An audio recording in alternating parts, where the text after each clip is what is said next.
We are live from Watkins Glen with Gavin Austin. Hello.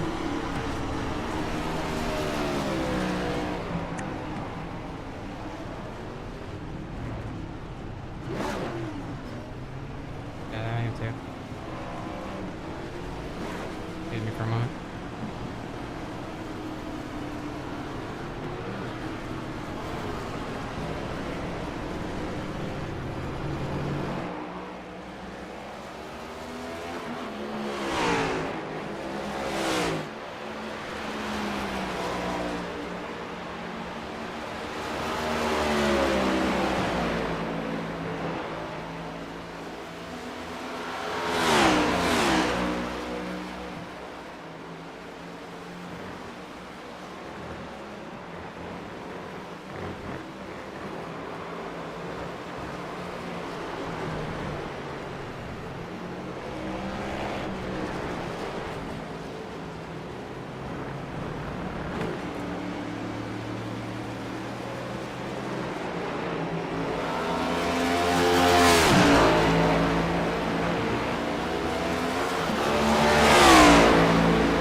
Yeah, I'm here.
Okay, we are back after some technical difficulties. I've got it mostly sorted out.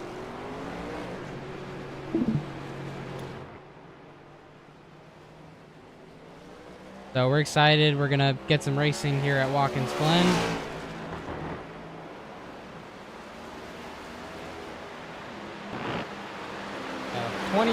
27 seconds until stage end.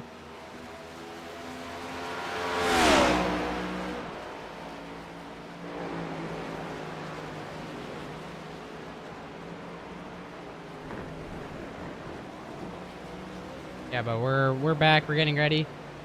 Number 86 car. Currently just off the track.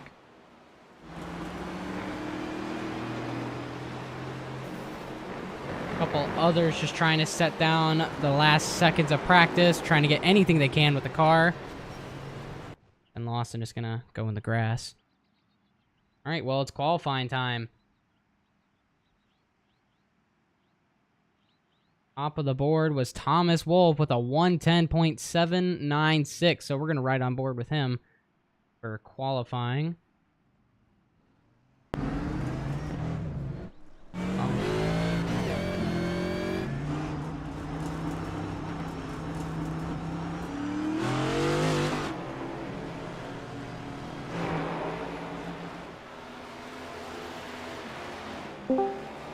Watch everyone for now.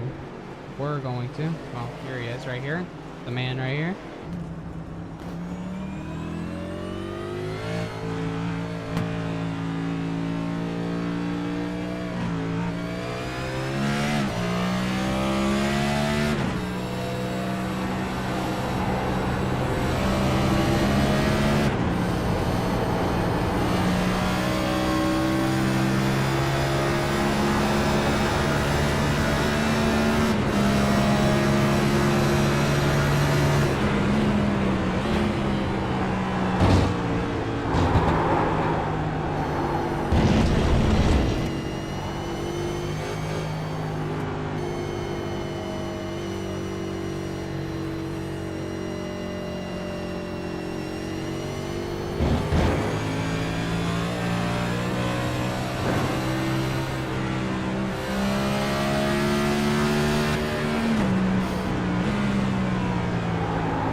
We're watching. Welcome back, everybody. As qualifying is coming to a wrap here, as we got about 3.5 minutes left. Watching a few guys finishing their last couple laps off, trying to get those fast laps to qualify up front. Multiple drivers, all throughout the track, open qualifying, so the car goes around, you gotta avoid them too. So there's carnage that could be on track in the middle of this qualifying that you have to avoid. So very, very interesting. But man, it's gonna be a one heck of a race here at Watkins Glen, a classic road course.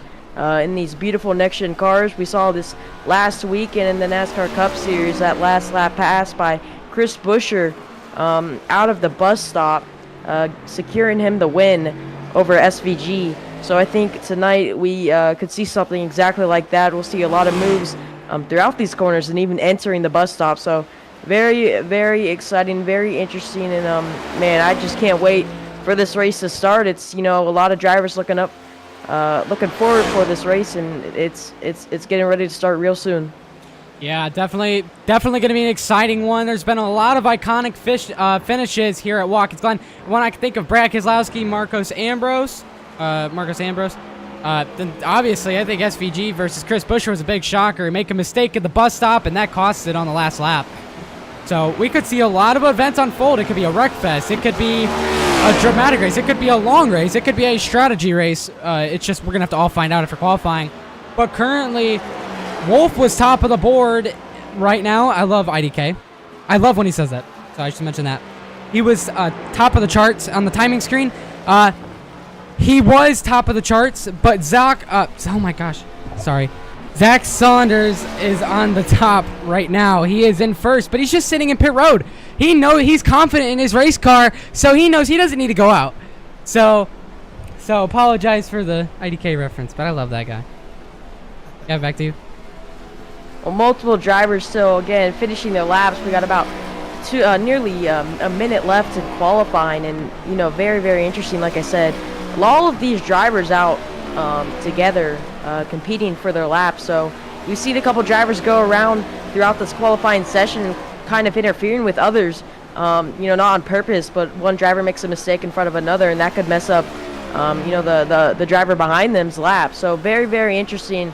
As you see on track right now, Nick Vasquez behind him, he has a car that car behind him has to worry about him, and they're coming on the front stretch now as Nick just hit the outside wall, and Nathaniel Campbell had to go to the inside to avoid it there. So tons of stuff happening on track right now. Stuart Harding Walker is behind another slow car. He's going into the final corner now. So like I said, a lot of drivers on track, a lot of drivers, having to kind of like slow down and kind of be careful, because if you just tap them, your lap will be discontinued with how iRacing works. So very, very interesting seeing these drivers kind of pace around yet run as fast as they can. Right, and then if someone breaks early and someone's right behind you, that could be game over too. Like, it's definitely different breaking points, different strategies. People are going to attack certain parts of this track differently than others. So definitely you want to be careful, but it's hard. You want to be fast. You want to get you want to be up there towards the front to avoid the mayhem that might be happening in the back. Yeah, very, very interesting. As qualifying now comes up to a wrap here, there is a little time left for drivers to just finish their laps, but very, very interesting as Stuart Harding Walker actually wrecked on the exit of the bus stop, and Garth Griswold, who was on a lap, ran into him, so his lap won't count. So very unlikely for that 00 car, as he was trying to complete his last lap and was not able to because of that last incident. But yeah, once again, very, very interesting, exciting to see how this race is going to play out. We'll see some strategy involved in it. 82 laps, it's a long race. We got a stage breaks on lap 20 and 40, so a little bit of time for those drivers to kind of calm down and stack up the field once again. But I think we're in for a race. Yeah, it's going to be quite the race here today. But like I said, Zach Saunders is currently on top in terms of times right now. So he's doing a great job. Definitely seems like a fast car. And shockingly, he wasn't one of the ones to watch this week. So we're just going to see some hot drivers from what I saw, what I was given. Ben Lawson looks to be a hot driver right now. He was just riding the cut line on the round of 16. But you know what? He's shown up in late season form here, and he's proven out. But he's only P13 right now and needs to improve on that. Thomas Wolfe, though, already in second place for qualifying. He won already to lock himself into the next round. So that is great on him. A lot of momentum. Definitely just trying to hammer out the rest of these races and get as much points as he can. And finally, we have Steven Carlisle. And right now, I think where's Steven at? He is in 4th position, so doing great job for him, too. Absolutely amazing by most of these guys. Qualifying comes to a wrap as our racers are beginning to line up on the grid. Once they are done doing so, we will pull up our starting lineup. But once again, we're just going to give that a couple seconds to let everyone grid up and make sure all the drivers are ready, strapped in, let their team, get them all set up so they can go out and go out to work. It's once I said earlier, like I said earlier, very, very interesting. Multiple drivers here, all very talented drivers out here, all racing for that victory. I'm very excited to see how it's going to play out. Once again, it's going to be fun. Yes. But we're still waiting on the grid. Got a little bit of time to go. Some of these cars still lining up. Zach Saunders, though, sitting in that second spot with the 91. This looks to be a Trackhouse number car, so that's pretty cool.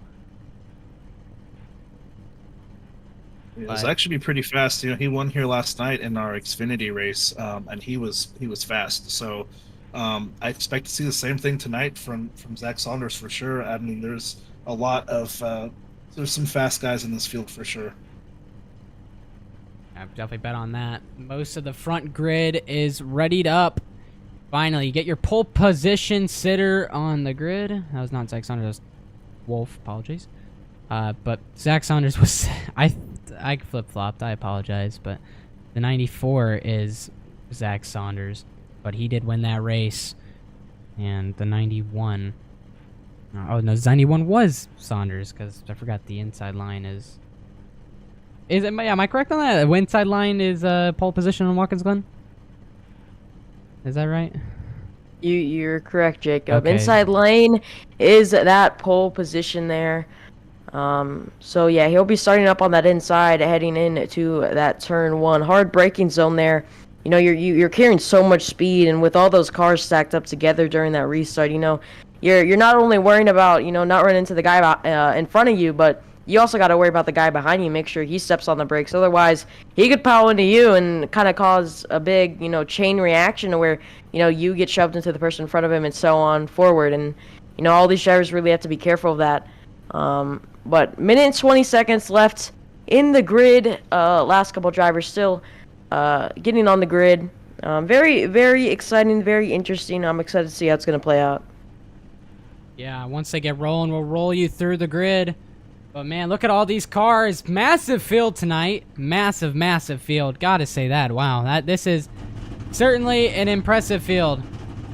I have not seen a field this big in a while. Yeah, great job.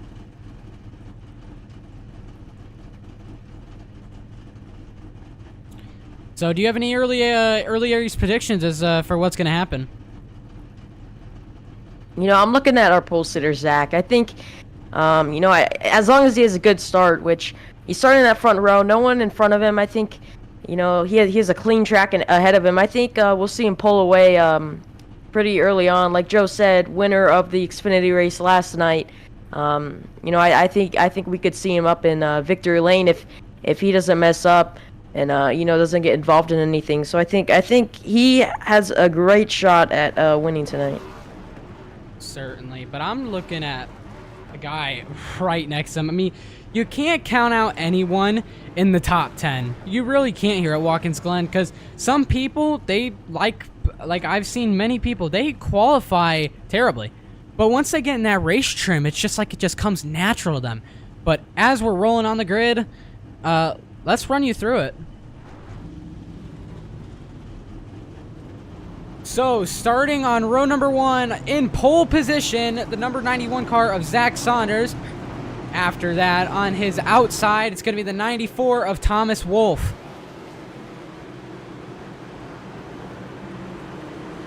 Might be broken. Yeah, you need to fix that there. Well, you know what? I'll just run you through it manually. We don't need graphics. We don't need graphics. Jacob, hit next page. I did. It's not showing anybody. That means you gotta go back. Hit previous. Gavin, I know how it works. Oh, okay. No, you're right. My fault. Why do you have it set up like that? Anyways, on the inside line in third place, it's going to be the 993 car of Archie Williams. And starting to his outside, number 7 of Stephen Carlisle.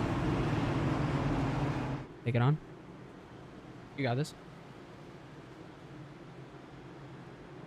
It's all you, Jacob. I can't. Yeah, but okay. And then starting in 5th position, you got the 29 of Stuart Harding Walker. And in the 6th spot is the 96 of Vince Mitchell. Starting in 7th place, it's going to be the 22 of Nick Vasquez. Out to his outside in the 8th position, it's going to be Cody Leach. In the 9th spot, it's going to be Stephen Menke. And in position number 10, it's going to be Zach Johnson. Starting 11th, it's going to be Nishil Condor. And in 12th, it's going to be Caleb Uberman-Tipton. In the 13th spot, it's going to be Ben Lawson. And in 14th spot, it's going to be Nathaniel Campbell. In row number 8, it's going to be Joe Wright and Garth Griswold. And that is all we have time for. Pace car is going to pull in soon. Let's get ready to get this race underway. Zach Saunders is going to lead us. Big group of cars here. Only one's going to win the race tonight. The 91 car of Zach Saunders. Pace car pulls off. Coming to the restart zone at Watkins Glen. Let's go bowling.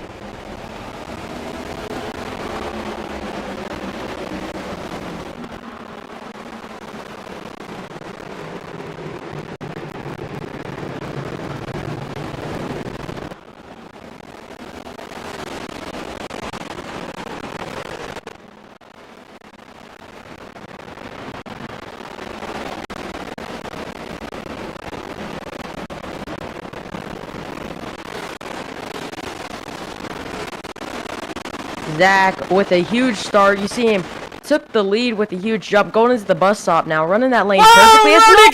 Around he goes! Our race leader makes a mistake early on lap 1. As we saw him go into the bus stop a little bit too hot and lost all grip after he hit that inside bump. Now cycles back out of the top 5, looks to be, as man, our race leader just made a huge mistake lap 1. That's Zach Saunders in that number 91 machine. He has lost the lead. Thomas Wolfe takes over the top spot on the track, but not for long. Archie is trying to give him a little bit of a tug for that lead, but it seems like he's pulling away though. Doesn't seem like there's any contest. But man, what a break for Zach Saunders there. What a heartbreaking mistake. Goes to the inside of Nick Vasquez here. Not going to be able to do it. Yeah, Archie Williams in that 2nd position, trying to catch up to our race leader. Archie Williams, like I said, 77 machine, that Chevy truck now entering that long straightaway heading into that bus stop. You know, he's a great driver, you know, some very skillful drivers. You know, to run fast in this bus stop, you want to get as close as you can to that inside wall and get pretty much all 4 tires on those curbings, and that's how you run fast. Whoa, someone's off! Very difficult. In the back. Whoa, 1 car around the 57 into traffic, but no yellow's been thrown yet. They keep it going, no caution. Looks like number 57 car. That was Michael. Yeah, Michael Dietrich. And Michael Deitch went around in that Chevy Hendrix car machine as he got it refired, and luckily no one hit him, and we're going to stay green as the leaders are now back on lap 3. Once again, stage break, first stage, lap 20. So those drivers are trying to survive till the end of this stage, and we'll get them all stacked up. Once again, Zach, who was our pole sitter, who took that split in lap 1, has filed back to that 7th position.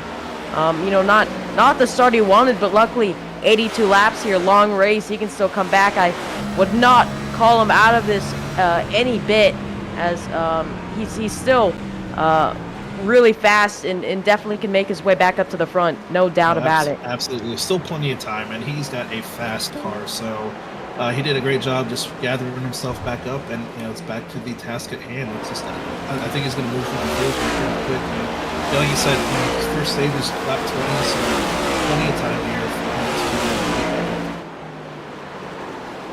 to Saw him get a little loose there. I want to go back to Archie real quick. So he's actually a substitute driver. Usually we have Jim Mott in the 77, so he's a substitute driver in that 77, and he is P2. So he's taking advantage of that opportunity for sure. So it's yeah, missed turn 1 slightly there, but gets it refired and starts going. A lot of these drivers, they seem to be a little bit more cautious now. As Mr. Wolfe here, he's just taking them to town right now. There is no one in the mirror. And if there is, they're a little dot. Like, there is nobody at all. He is currently your leader. As the gap currently, as it stands, is a 4-second gap. 4.3 second long gap. He's checking out on him already. He is out.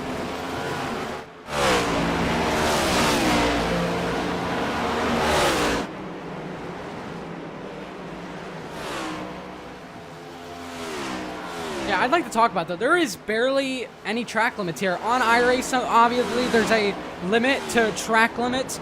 Normal NASCAR, you can run way beyond the rumbles, but on iRacing, you cannot. In the second to last corner of the track, you run too wide there, you're going to get a slowdown. Turn 1, you run too wide, you're going to get a slowdown.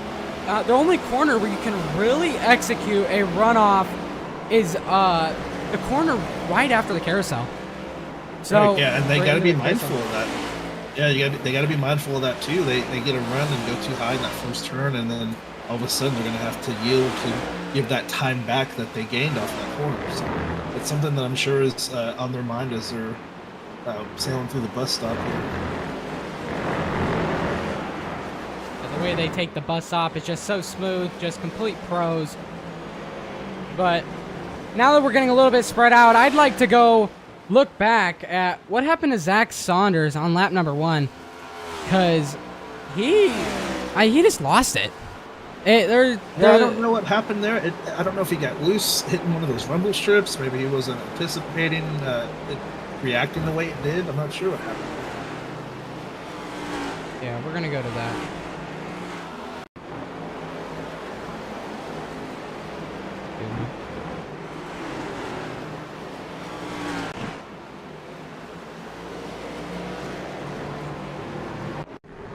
Yeah, see, just right here, you can see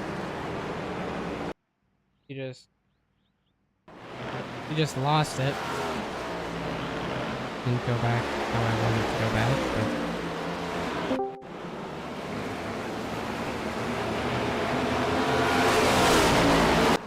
yeah, it doesn't want to function right now, but yeah, these next gen cars too, like they are a different beast compared to Xfinity or the trucks, of course. So they're going to react a little different than Xfinity car would to these these bumps or rumble strips. So I might have just thrown him through the loop. Yes, he's made his way up to that 5th position.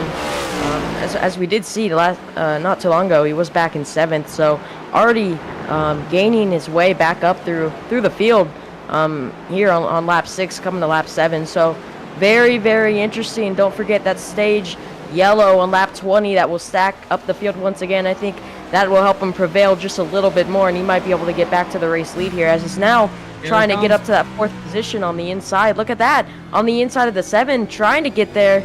couldn't get there into turn 1. He's Close. gonna try to get past him throughout the S's. Yeah, He's wasn't behind able. Team Conti. Apologies. Sorry.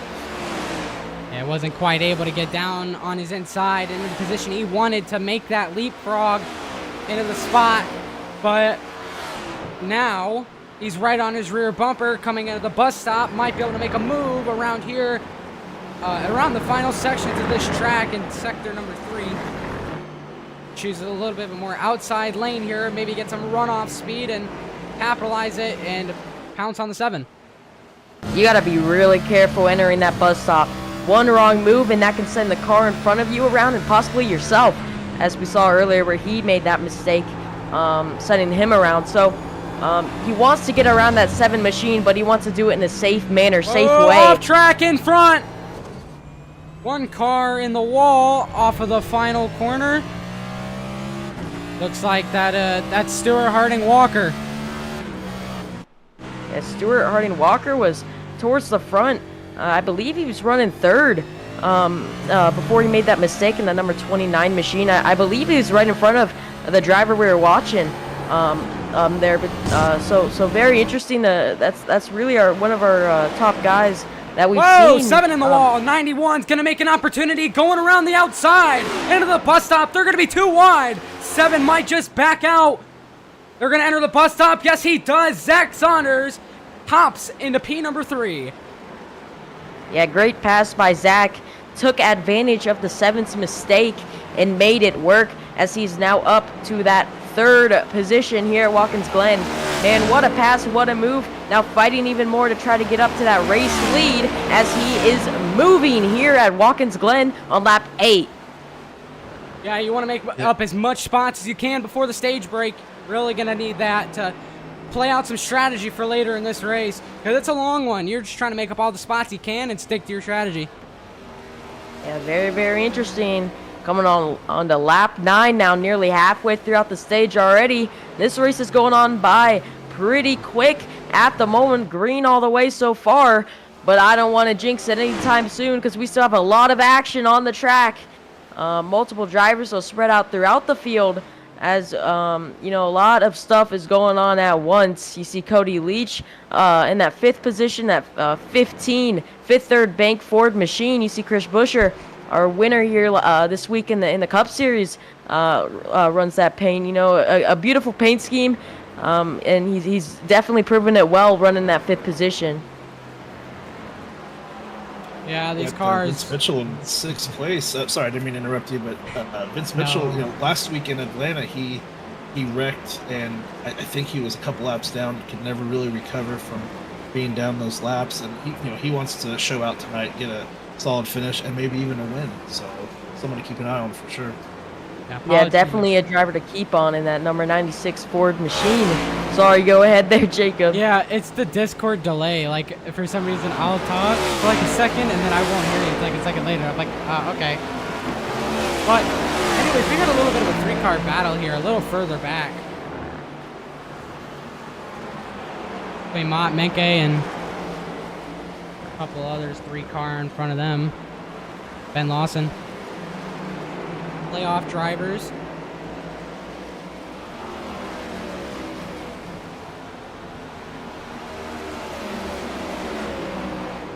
Yeah, just mostly single filed out here.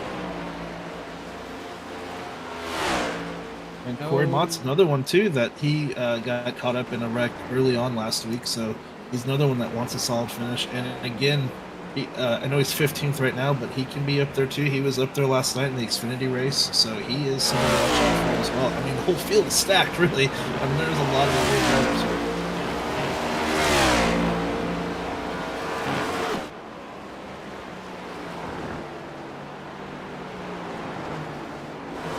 Yeah, you see him rolling the bus stop. That's Corey, once again, Corey Mott.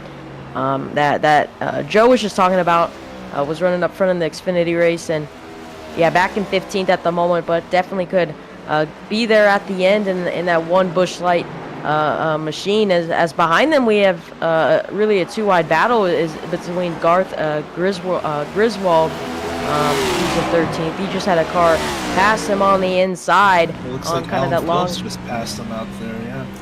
yeah, on kind of that secondary long straightaway for the last couple turns. You know, very, very interesting. You know, road course racing, lots of passes happening, but also a lot of incidents as Garth Griswold. Look at his front bumper. Yeah, I was just gonna mention his front bumper. He has some damage there, so he might have had contact with another car. You know, going either into a corner or maybe he just lost it and lost some time and got into an outside wall. As the car behind him actually gets loose out of the first corner and has heavy contact with that inside wall. That's Justin Bell in the number 99 machine. He was running right behind him, and right as we said that, went around in the background and got some contact with that inside wall. You see his right front is a little bit banged up. Yep. Yeah, heavy damage to that number 99 machinist. He's going to try to pace it back around to the pits. You see him kind of swirly on that straightaway. You know, you could tell that steering is just all messed up, and you know that car is definitely hard to control right now. But he's going to try to leap it on back to pit road here, as yeah, big mistake. He's got a lot of damage. That left front is destroyed. Yeah, big mistake for the 99 machine on lap 11. Oh, Zach Johnson off track. He's good though, but he is probably going to get a slowdown from that. Zach Johnson running in 20th right now in that number 8 car. Yeah, big. He missed the corner completely and just went off track. He's trying to catch up to that 57 machine of Michael Deach right in front of him, going in through turn 1 now, beginning to go into the yeses, the two of them.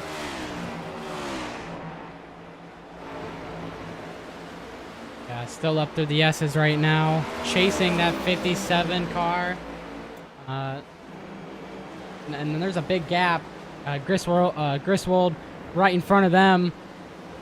And still, once you get to there, it comes a little bit more like a pack, because you've got 5 cars in a single line, a single group, and they're running right off each other. I mean, they got a little bit of draft there, I think. But it's not completely keeping them together. I think they're just like pretty much the same pace. I mean, look at them. Yeah, it's very, very interesting. A lot of racing at the moment between multiple drivers here on lap 13 now. So very, very interesting. Very fun to watch these drivers. Definitely the top couple positions, as Zach still in that 3rd position trying to get up to our leaders. We saw him make his way by a lap car. That lap car, I believe, is Jonathan Ledger. Yeah, Jonathan Ledger. I believe in that it's a Dodge. So very unique scheme right there. Unique manufacturer having the Dodge on that body, that Toyota body, but very, very cool. But Zach getting by him, no problem, trying to catch up to that 2nd position. Yeah, we're coming up on that stage break. About 7 to go, because we're on lap 14 out of 82. 7 laps to go until the stage break ends. And so far, your leader, he's just in control of this race, I tell ya. Thomas Wolfe, absolutely dominant. Crazy driving today so far. Yeah. Just running away with it. He's just, and you know, he's in a good spot. He can just, he doesn't have to go 100%. He can just kind of go at his own speed, cruise, go at a slow down course. But I think he's in a good spot. So, but still plenty of racing left. So we'll see how these stages really shake things up, and we'll see. Yeah, it has a huge lead and really has nothing to worry about. Whoa, he's in the grass. Yeah, it's kind of running a different line there, but really nothing to worry about. It's a huge lead. You know, there's not really any lap cars around him. So, you know, no one to worry about behind, no one to really worry about in front of him. So he's just running his own race right now, trying to, you know, hit the right racing line as you see him on that turtle, some may call it. But very, very fascinating, impressive racing by that number 94 machine. It's evident. You can see it. He's driving that car right on the edge of grip. Just look at him. He's all over the lines. He's literally loose through the S's. He's just on the edge, and that's how you know that driver is in control of his car and he knows what he's doing. There's nothing to worry about there. But Zach Saunders is putting some time there on Archie Williams.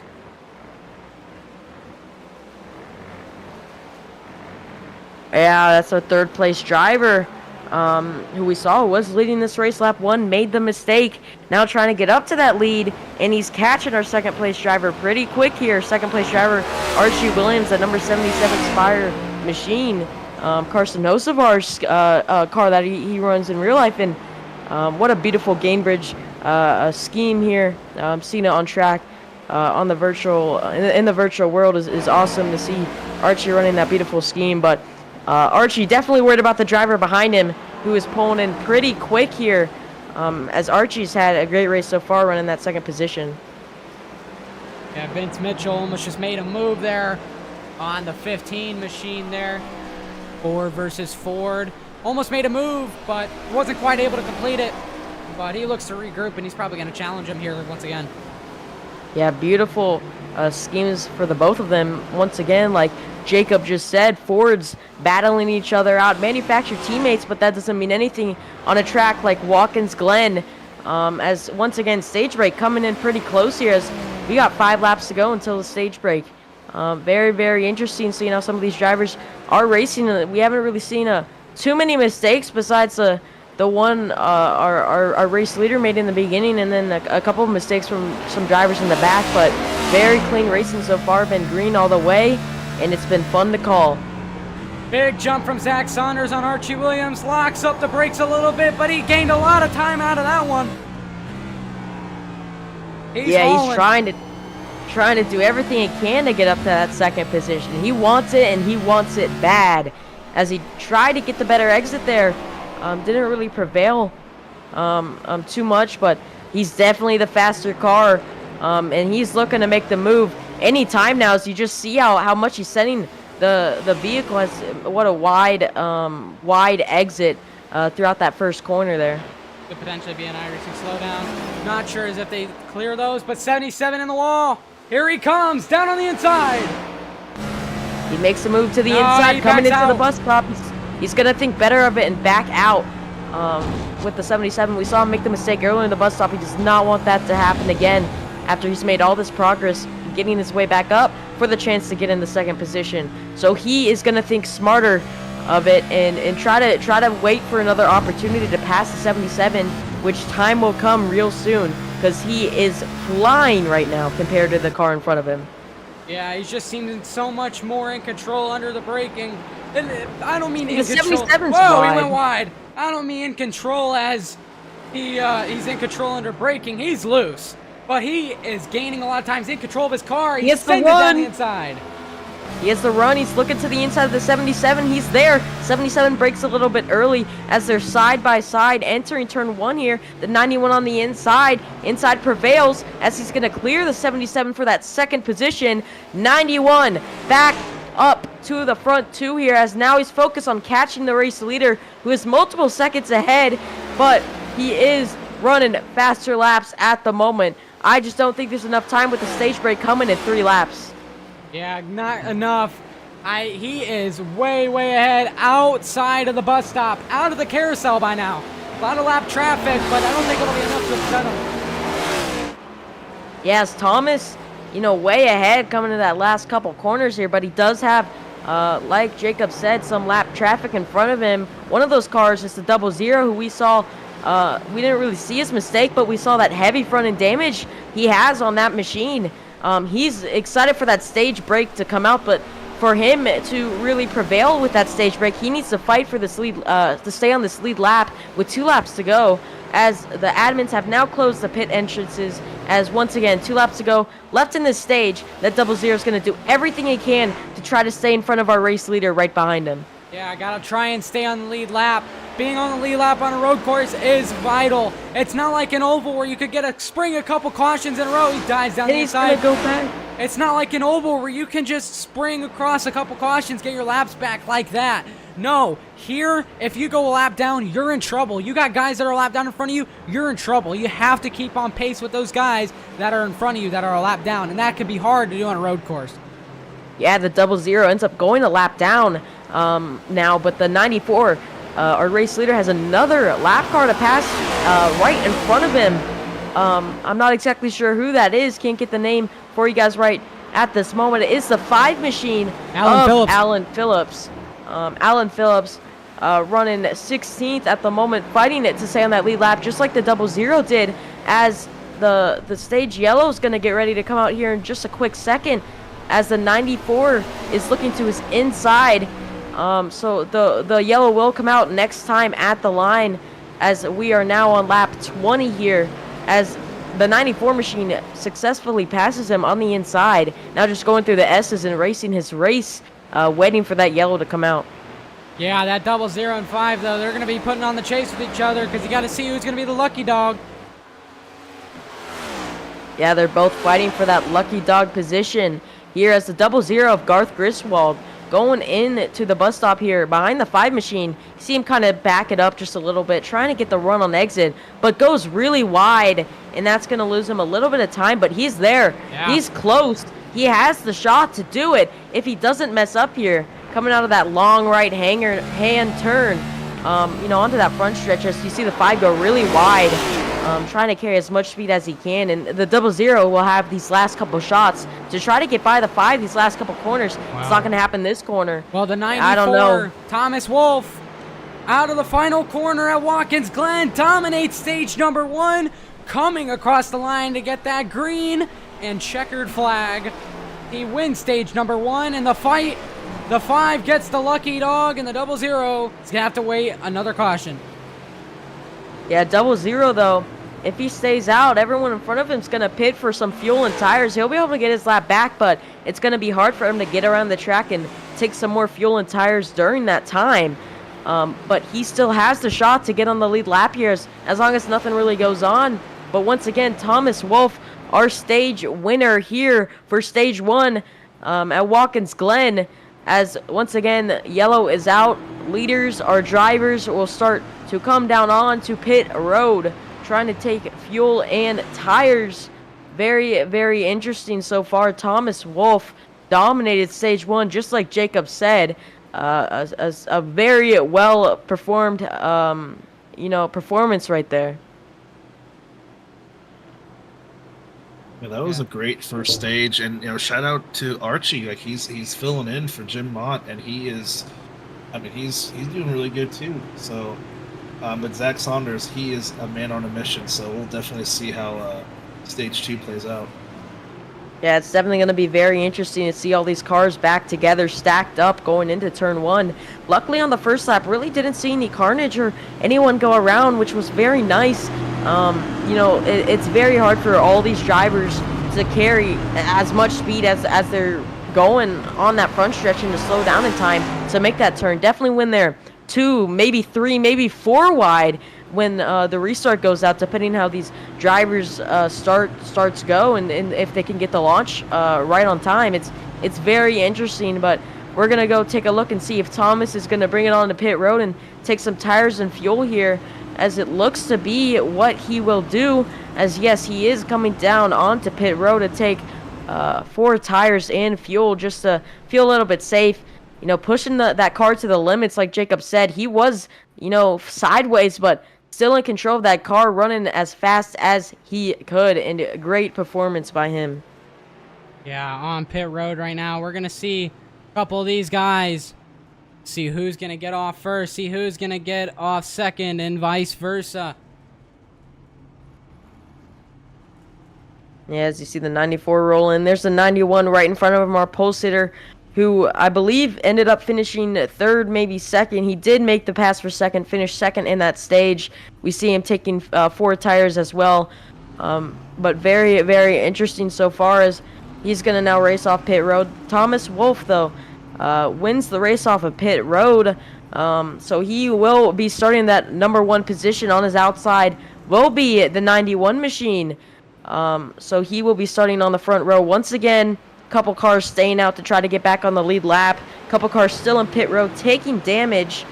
Very, very interesting so far here at Watkins Glen. 22 laps in of 82. Very interesting. Still early on in this race, but we've had a lot of action so far.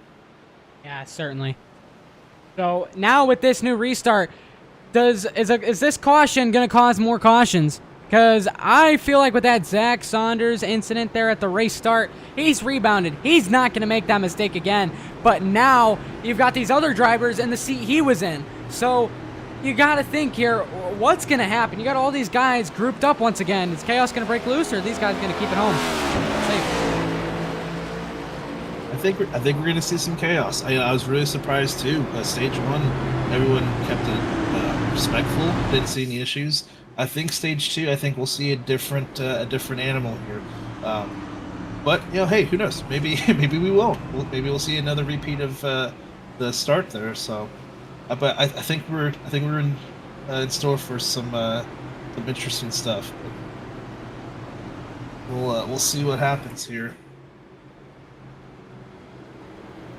Yeah, definitely going to be interesting, as I believe the pace car lights are going to go off this time by, as we will see the drivers back lined up double file here at the Glen. Beautiful day, sun is out, not really any clouds in the sky. Very, very interesting so far, as we see a couple clouds back there, but mostly sunny in blue, as once again drivers are lined up double file now. It will be a Chevy front row between the 94 and the 91. Very excited to see how this restart will go. We know the 94 of Thomas will get a great start here, as I'm kind of shocked. He's our race leader, but he decided to pick the outside, pretty much giving the 91 the inside heading into turn 1, which wouldn't be my call specifically, but definitely interesting, and we're going to see how that goes into play here. Well, when you choose the outside on a road course, it means you're confident you're going to get the jump. And if you don't, you're still confident you're faster. You're just extremely confident overall if you want to choose that outside or be on that outside in general. So Thomas Wolfe, he's got something rolling with his race car, but now he's got his competitor back in the second spot there. That is Zach Saunders. Yeah, very, very interesting as you see them rolling into the bus stop for the last time. Pace car's going to hook a hard right into pit road here. Used to saying left on those oval tracks, but we'll be hooking that right turn on the pit road, as once again Thomas Wolfe on that outside lane will lead us to the green flag. Restart is all in his control. 91 has to get the perfect start to be in contention for this lead entering turn 1, but I think the 91 will be up there sometime this next lap, fighting for that lead position. He's a fast driver. He has a fast car. We've seen it this race so far. It's just we're wondering how it's going to play out this restart. Yeah, and we're going to send it away with you, Gavin. Start off stage number 2, your front row, Thomas Wolfe and Zach Saunders. It's going to be a duel of those two. Who's going to get it at the checkers of stage 2? Going into the final corner now, entering the front stretch, pace car hooking hard right on the pit road, all up to that number 94 in the restart zone. It's his choice time, when to go, as he's off here at Watkins Glen. Once again, we're green for the beginning of stage 2. What a jump by the number 94 machine as he clears the 91 entering turn 1 with a huge gap. See, 91. Man.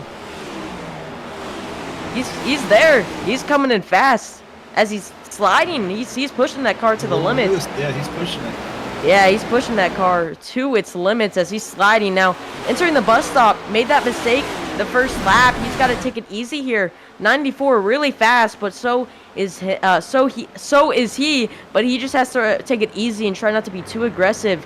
And I think we could see him prevail pretty soon. But Thomas Wolfe still out front, has a couple car lengths of a lead here from the 91, as the 91 is charging pretty fast. Still some double file racing in the back here. Nick Vasquez is side by side the playoff car. Backs out of that one. Yes, we see a couple drivers in the back kind of locking it up into that final corner, but no wrecks so far. Still playing everyone's single file. It's a huge slide from that number 1 machine. Saves it, keeps it straight. But man, great save by him. You just saw him sitting a little bit too hard. Yeah, as we see another driver locking it up, entering turn 1. but still mostly single file throughout this field. Everyone's kind of together, but you know, there's some car lengths of a gap between them. But look at that, the number 61 of Nishi Condor in that 6th position. Condor, I apologize for that.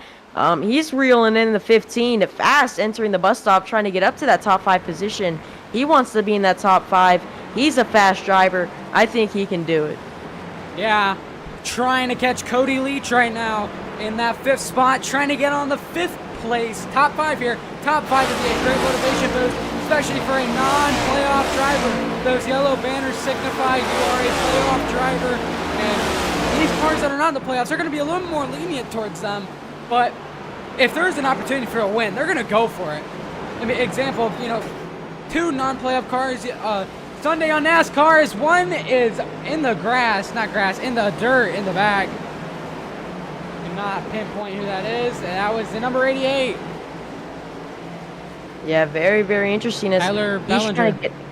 he's trying to get out of that gravel. We saw, I believe it was Daniel Suarez this past Sunday, took a slide in that turn and got stuck in the gravel, and it's very hard to get out of that gravel. With the new Iverson update, that gravel comes into play. It used to not come into play, and you know, you could normally slide right out of it like it's grass, but now it actually stops and slows down your car. So it is possible to get stuck there, but luckily he kept the car rolling and was able to get out there. But still, Thomas Wolfe out in front with the 91. Right behind him, 91 not really losing, not really gaining, kind of just still right in place, running similar lap times to the 94, as they're, still pretty much in the same exact place as we kind of left off. Yeah, not much of a gap forming, only about 0.8 of a gap to 0.8 of a gap from 1st to 2nd, and that's all for those two.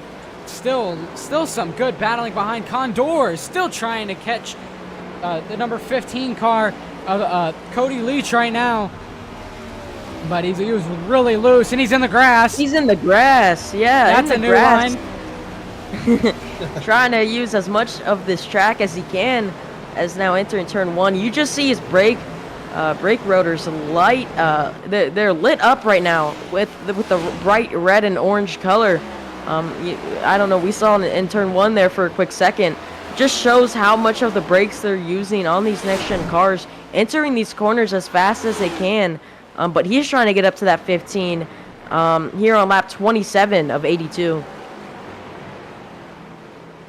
Archie's still holding in there, though. I mean, don't count out that man. Holy cow. I mean, he's a little further back, but he's still hanging in there. Oh yeah, there's still plenty of laps, and he's shown speed. You know, maybe he's trying to hang back a little bit. If those 2 up front make a mistake, then he moves up to P1. So he's definitely got the speed, though. Yeah, it just takes one mistake and he can get up there, just like Joe said it himself.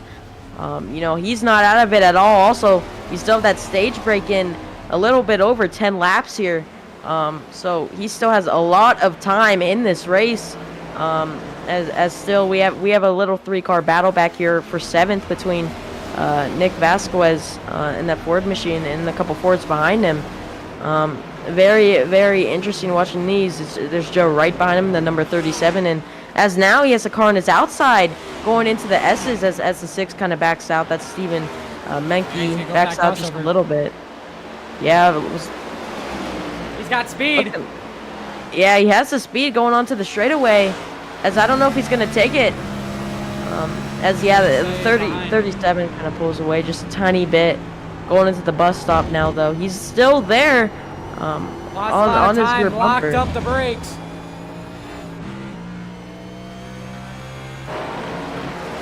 And that's a risk that you run with the more wear you get on these tires. You're gonna have to slow down your braking point changes a little bit. We saw a little bit of that last night in the Xfinity race. Even myself in the race, I locked my brakes up going into turn 1. So they're gonna have to start preparing for. They get a little bit of wear in those tires. You're gonna have to back up your braking points a little bit, and kind of adjust from there.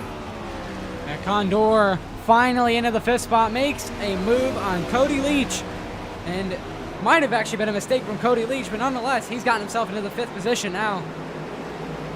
And that's all that matters, mistake or no mistake. He still got past the 15 machine, which, you know, is a great great way to get up into that top 5. Both of them very fast drivers, both Fords. Very, very interesting though, as we are 12 laps to go left in this stage, approaching 11 as we see the 91 now under pressure. Yeah, 91 under pressure from the 77 of Archie Williams now, who's not too far back behind him. I say there's 3, 4, maybe even 5 car lengths separating them. Get this, they've been running consistent 1:11 lap times. Zach Saunders last lap, 1:15.69. Something had to have happened there. Big mistake, major mistake had to have happened. As we missed Zach's mistake this last lap, as we did see that mistake lap 1, of course. He was our pole sitter. But, you know, you make mistakes still early in this race. You're in second. You got to put those mistakes behind you. Get back in control of this car and just, you know, race what's ahead of you. You know, you can't think of those mistakes or you're just going to keep having those mistakes, you know, if you keep thinking about them. So he's just got to, you know, reset his mind, focus on his car, focus on the track, focus what's on in front of him. And I think he is doing that right now as he is starting to pull away from the 77 once again. And Zach is so good. I watched him last night with maybe a span of 7 laps, 8 laps, run second and was catching the leader. The leader was maybe 2-3 seconds ahead and just lap by lap, just nipping away at that lead. So he's a man that can get it done. And I think you're right. Just got to regroup and just, you know, you have a bad lap, that's okay. Everyone else is probably going to have that same thing happen to them. So just got to keep digging. Yep, long race ahead of you. Forget those mistakes. Great job explaining it, Joe, because I couldn't have said it better myself. Like, once again, now we're at 10 laps to go in the stage. Thomas Wolfe still leading this race. He's pretty much led every every lap so far in this race. And yeah, he's doing a great job.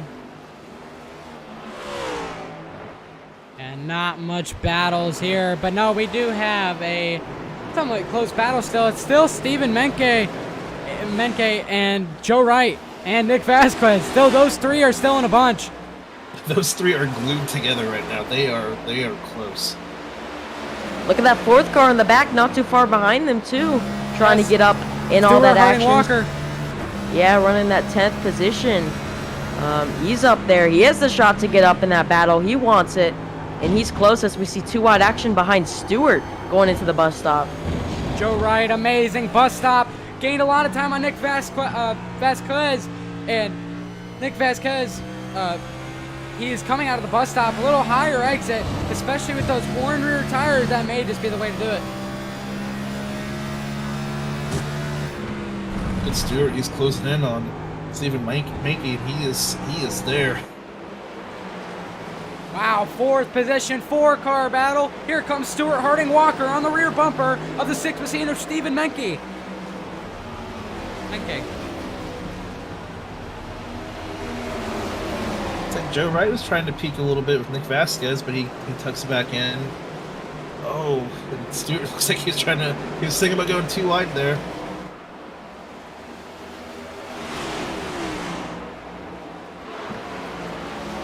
He's got a run on him here at 29. Stewart has to back out of that one. Had a major run on Steven there, but just couldn't quite take it. But coming to the bus stop, he's still got momentum. He looks to be faster than most of the people in this group. Yeah, Stewart has the speed. I mean, honestly, all 4 of these guys have speed, but he is closing in. He's going to try to make a pass here soon, I feel. He keeps trying to peek, trying to make that pass.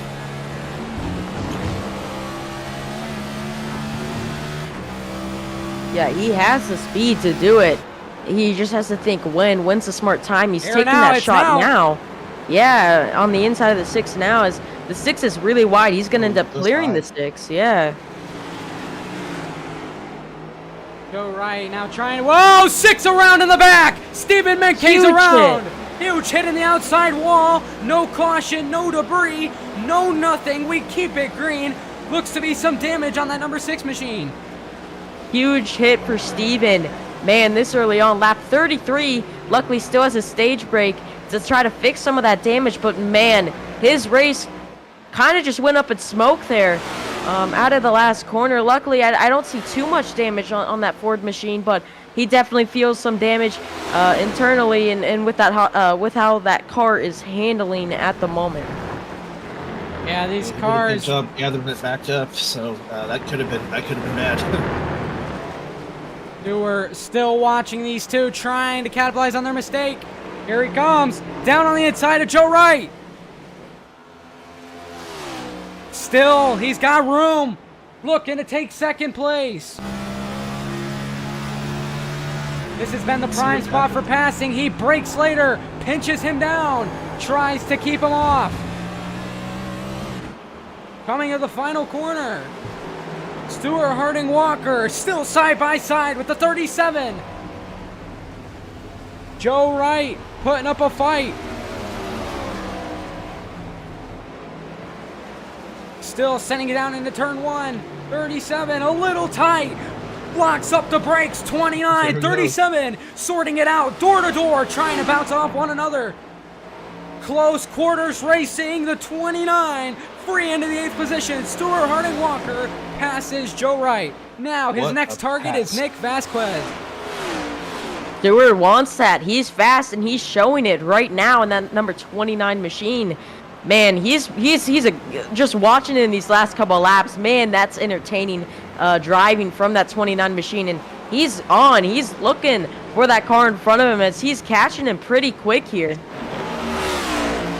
Stuart, I raced a lot with Stuart Harding Walker, and he is all around a great racer, but road courses, that's his forte. Like, that is a man that's always going to stick his nose where if he sees sunlight, he's going to go there. If he has a run, he's going to go there. As we can see some damage on his car, so he's not afraid to get in there. Look at that last corner right on Nick Vasquez's rear bumper. They head towards turn 1. Is he going to go for a dive bomb? Oh, takes a peek. He thought about it. He's still thinking about it. Sends it in a little bit. Compromises the racing line, but it's not going to matter. Still got a 3-car battle going once again. Yeah, as now the car behind them is starting to catch up just a little bit. He might be able to have the action here, but he's watching in front of him. You know, what he's thinking right now is he has a little bit of distance from those cars in front of him. He's thinking, well, he's going to go for the move here entering the bus stop. He can make a mistake and end up wrecking both of them. Thought about it. Yep. Too wide in the bus stop. That's, riding on you're board with asking for danger, asking for trouble. He's getting under that He's 22, there much on better inside, line, though. not allowing him to get there, forces him a little wide. He's still bumper to bumper with the 22. Nick is defending. He goes down the inside, sends a heave into the 7th spot. Yeah, Not they were clear. so close. So close to making a little bit of contact there. The 22. Clear. He's in going to the go wall. wide, scrapes the wall, but still has the speed on exit. I don't think the 22 will be able to get there entering turn 1, but the 29 up to 7th. What a pass by him is now the 22 looks to send it there. Oh, the 29 locks up. Goes the a little wide. Nick Vasquez looking to capitalize and get his spot back. They head into Look the at Joe S's. Wright. Joe Wright's back. He's trying to capitalize on Nick. But Stuart Harding Walker's pulling away in that 7th spot. Man, great racing for the 7th, 8th, and 9th position here at Watkins Glen. Lap 36 of 82 as 5 laps to go left in the stage. Man, doesn't get any better than that. And the 29 just showed us how it is done.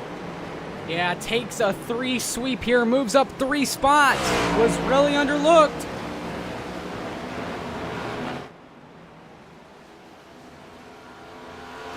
Joe Wright just still slightly slower than Nick Vasquez, but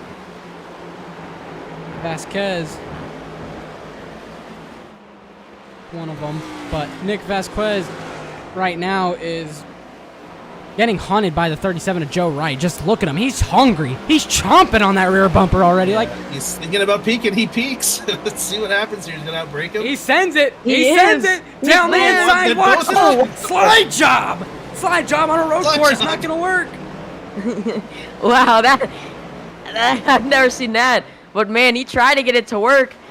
Just couldn't get it done as he's going to lose quite a lot of time as he's sliding in the S's. Keeps it straight, trying to keep that car in control. And man, that right there really shows how much these drivers are pushing their car to the limits and how desperate they are for those positions. Corey Mott, Stephen Menke going to the bus stop side by side. Those two, it's going to be Menke getting the better out of the two. Corey Mott loses a spot. Two playoff drivers, every position counts. Corey's hungry. He wants to finish in a strong, wants to have a strong race. Wants to finish up in the top 10 or even go for a win. He had that bad luck last week at Atlanta, so he's hungry to finish this race and contest for a win. Yeah, Stephen Menke, once he got past him, just seems like he's just going faster and faster. In that battle itself between the three cars, what looked to be Stuart Harding Walker, Nick Vasquez, and Joe Wright, those three were going at it. And I tell you what, you got a treat out of it. And it was also, who else was in the mix? There was someone else, but they made a mistake.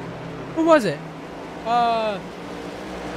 We had Stuart Harding Walker, we had Nick Vasquez and Joe Wright up there. We had I know Steven got into, I don't know if can't remember if he self-spun or what happened there, but he had... oh, that's right. Yeah, that's right. Yeah, I think he locked him up maybe, if I remember. I can't remember. Yeah, I know that's he got right. into the wall a He little bit. spun off the corner exit. Those four had a beautiful battle, and that's taken up most of the stage. We're 3 to go in the stage.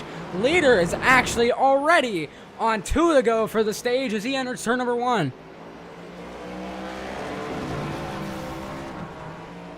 He's led every single lap of this race. Thomas Wolfe is just running away with this thing right now. I mean, he's, again, on an island by himself. Almost halfway in the race, and it's been it's been an entertaining one to watch. So stick around for more. Going to the halfway point almost. Yeah, as pit road is now closed, not letting anyone pit. They're closing pit road basically. Yeah, pit road is closed, and we're coming to the white flag for stage number 2.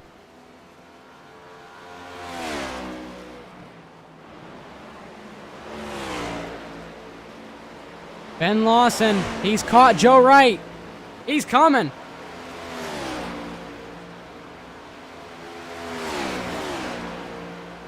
Major run out of the S's, and here comes Ben Lawson. Playoff driver trying to make spots count. Oh, and he goes in the grass. Oh, no. Cuts the bus stop. That's going to be a stop and go. And it looked like he locked him up, too, right before he got to that first turn of the bus stop, so I think he had some issues there before entering. Yeah, might just be a slowdown, might just be commentator's curse. Who's to say? That's right, who knows? Yeah, as they're coming to that final lap in the stage here, they are on the final lap of the stage, our race leaders now, as man, there's just so much stuff going on track. It's kind of hard to kind of take a look at it. I saw Joe Wright get loose a little bit out there, so I don't know what was going on. A lot of action. Lots of action throughout this entire track. Man, as our second place driver now coming out of the bus stop, race leader out of that long right-hander coming into those final couple corners before our stage break is going to come out here for our final stage break. End of stage 2 coming to an end in just a second as Thomas Wolfe won stage 1, coming to the checker for stage 2, and he's gonna get it done. Has led every lap so far in this race, and man, dominant racer so far, dominant driver all around. And man, what a dominant performance here as now Zach Saunders coming out the final corner. He's gonna take that second position here in stage 2. And man, this race is so exciting, man, as you see Archie Williams, third position now coming to the checkered, onto the front stretch. So much going on. I love it. I just love it. And what a stage. Look at this gaggle of cars we got back here. This is crazy. Yeah, you see some lap cars involved, some lead cars. You see Jonathan Ledger back there. I believe he's a couple laps down. But Stuart Harding Walker, we saw him put up an amazing performance, gained a lot of spots. He's going to finish this stage in the 7th position. And, man, that's how you get it done. What is a dominating performance by that 29 machine as well, passing all those drivers both clean and professionally. Great job by that driver. That's all I gotta say. What a Boys, stage. well, I think it's time we take a break. I think it's time we go commercial break and chill out for a little bit. See you when we come back. We'll be live right before we go green. Welcome to Scary Strokes, where fun meets fright, where every...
Racing isn't easy, but experiencing it is.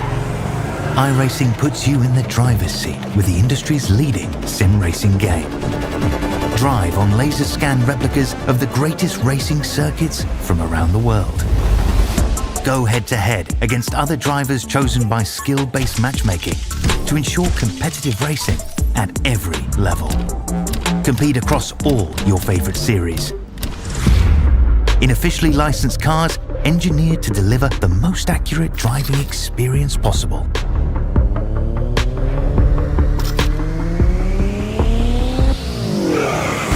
Join a race or host your own with players from across the globe. Race against the computer or in a league with friends. Feel the thrill behind the wheel. Visit iRacing.com.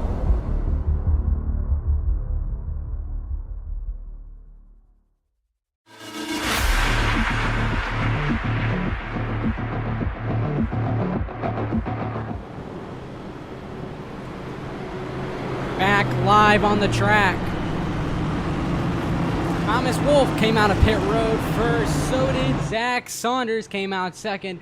Pretty much the same row, but we've got a little bit of a mix-up from third and beyond. Stephen Carlisle jumps up a couple spots. Cody Leach jumps up a couple spots. And even Mr. Condor here, he moved up a couple spots. Stewart moved up a spot. Nick moved up a spot. Archie fell back to the 8th spot. Ben Lawson made us some spots. Stephen Menke had to repair a little bit of damage there. But other than that, we got some green flag action coming right up. Coming to the one to go for the green flag. We'll see what happens here. That was an exciting stage for sure, and now we've got, I mean, Stewart's got a fast car. A lot of people, again, with fast cars. I think I'm keeping my eye on Stewart. I mean, we saw what he was doing there towards the end of that stage, so he's, I think he's going to move up there soon. Yeah, he's doing a great job. Awesome job by him. Just navigating his way through the field like he's got no issues. He made some great moves, and you can tell too he wanted to peak. And times he would kind of go back there and just kind of wait and pick his moments, pick his spot, if you will, and made some very good calculated moves. So, we got Nick Vasquez back there too. I know Archie fell back a little bit, but we still got plenty of laps to go. So, still got a lot of great racing ahead. Yeah, we've lost a couple cars since the start, but it's still a big field. Nonetheless, all these cars, look at all the playoff cars. That entire inside lane, or outside lane, instead of the, the outside lane. Wait, what is it? No, it's the outside. Yeah, the entire it's outside lane. road course It's so racing. It gets weird. confusing. It's so weird. The whole outside lane is pretty much full of playoff cars, except for Mr. Walker. Could be a spoiler. We'll see. Yeah, it could be. He's a one to watch. Keep an eye on him. Condor as well, and Archie as well. Substitute driver Archie there doing a great job. Had a little bit of struggles on pit road, but he's got it regrouped. He's going to fire off in the race, and he's going to do it. Oh yeah, yeah. I expect him to be up there in the mix too. So we'll see. He's doing great job. Substitute driving for Jim Mott in 77. So we'll see what happens here. But we're about to go green here. Thomas Wolfe is going to lead us. First out of pit road, led every lap of this race. Thomas Wolfe, absolutely dominant performance. And away we are from Watkins Glen for the final stage.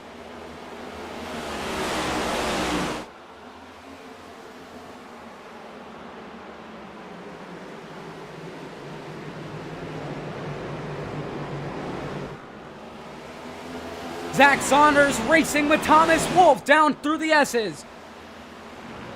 Too wide in the back, midfield. Singled out in the S's. But a couple of these guys are hungry. They're going to look for some spots in the bus stop, probably. Maybe on exit, maybe in the carousel. You know, Harding Walker's looking for it. Right behind the 61, almost makes a little bit of contact on the rear end. 61, a little loose, one's around in the back. The 96, two around actually.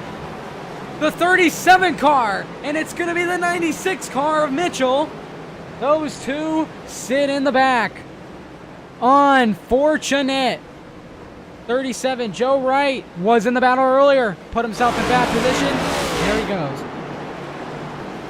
Yep, the 96 is a 61, a little playoff wide. car. Not There's what he action needs. all over the place. Yeah, definitely not what Vince Mitchell needs for this race. Oh, Harding Walker, you called it. Trying to make the move on the 61. Yep, there he goes. Right around the outside. See you later. Wave to him out of your mirror. And here comes Archie too to try to follow him. Absolutely clean through the S's down the inside, but the 61 is going to have a run going into the bus stop. Condor, not going to disappoint. Trying to make a move. Looking. Archie blocks. Going into the bus stop. And in the background, there's Nick just waiting for a mistake. He's going to pounce as soon as there's a mistake. Yeah, really trying to wait for that number one car of Corey Mott to make a mistake. Whoa, 5 loose. Smoke. Around he goes. Playoff car. Alan Phillips. Just lost it. And Nick Vasquez makes the move on the 61. Condor is dropping like a rock.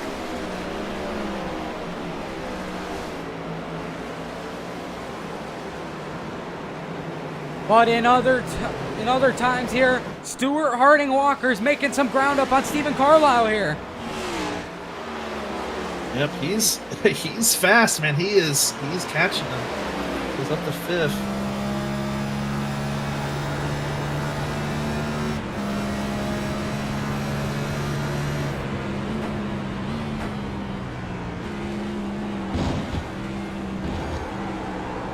That's too bad about Vince Mitchell, the 96. Just to go back real quick, he is in the playoffs, and he's the first one in that. He's 3 points behind in our the cutoff there for the round of 16 that we have. So yeah, Vince not Mitchell what he wanted to didn't see. need that. Yeah, he did not need that at all. It's Stewart. My goodness. Stewart goes in the 4th position. Wow, 7 car runs wide, making a battle down on the inside. 7 trying to get the clear of the 29, but Stuart Harding Walker is charged into P number 4. Man, Stewart has been such a good driver this entire race. We've seen him been aggressive yet clean. He's been able to make passes then and there as wow. Locks it up entering turn 1, but clears the 7 as he's up there in 4th now. Man, and look at Archie just just trying to figure out. Hey, I want to make some noise too. I want to get up there. Yeah. Archie and Stewart moving. They're moving since that restart. Man, this is Stewart showing us that he wants this win, and he has shown us well. We've seen him make aggressive moves all throughout this race, and he's succeeded with pretty much all those moves, and he just showed us once again how great of a road course driver he really is. And man, it's just impressive to watch him here at this track, man. It's so fascinating. It really is. It's like watching a surgeon. Like it's crazy. Like he'll kind of chill out in the beginning of the race and kind of lurk in the back, but then he's not quiet for long. He makes his presence felt, and he's up to 4th. I mean, he's running strong. Still only on lap number 48 out of 82 laps here at the Glen. This is the Watkins Glen race. Playoffs, high atmosphere, road course race in the playoffs. This could bust or boost lots of guys in the playoff standings, but so far hasn't worked out for Vince Mitchell. Like you said, coming into this race, 3 points below the cut line. He sits in 17th. That is not what that guy needs. He needs to move up, but there's nothing you can do. You just wrecked. Your car's junk, so you're just gonna have to drive it out. And is this the cutoff race? No, so we have next week it will be our 3rd race. That would be the cutoff race, I believe, and we're going to Bristol next week. So again, another track it's gonna cause mayhem. Yeah, so you definitely don't want to rely on Bristol. You want to get all the points you can here. That's certainly not what you need. Yeah, it's been one heck of a race so far, as we're now on lap 49 of 82, and we've seen it all. We've seen, our leader, lap 1, made a mistake, early mistake. We've seen aggressive passing. Stewart, one of them in that number 29 machine to show us his aggressive passing. But look at Zach Saunders Zach, yep. trying to stay up with our race leader here in the number 91 machine. He's well on pace. He's doing great on pace. Both him and our leader, as they're pulling away from that 3rd position. Now heading into the bus stop here, both of them really 3-4 car lengths separating them. And all the 91 has to do right now is pretty much stay in the 94 space, in the range to, coming in to the last laps. If we stay green here, to pounce and make that move. And he's in that range right now. He just can't lose a lot of time. He has to race clean and be fast and can't make any more mistakes. We've seen him make mistakes throughout this race. Side by side, Cody Leach, Stewart Harding Walker going for the 3rd spot. Man, that 29 wants it all. Yeah, he is getting after it. Preferred damage lane, too. preferred lane coming out of the final corner. The 29, Stewart Harding Walker, clear for the 3rd spot. Had some help from the 77 there, but the 77 now looking for that 4th position on the inside of the 15. Whoa, As watch he on locks the it up. brakes. Archie no. Williams is going to pounce. Stewart, he's going to get a slowdown from Stewart that. on the wrecking! Around goes Archie Williams, around goes Stewart Harding Walker, and that is going to put an end to their days. Wow! As they're trying to keep it off track here. Yeah, Harding Walker tried to merge. Oh, Yeah, they're no. stuck.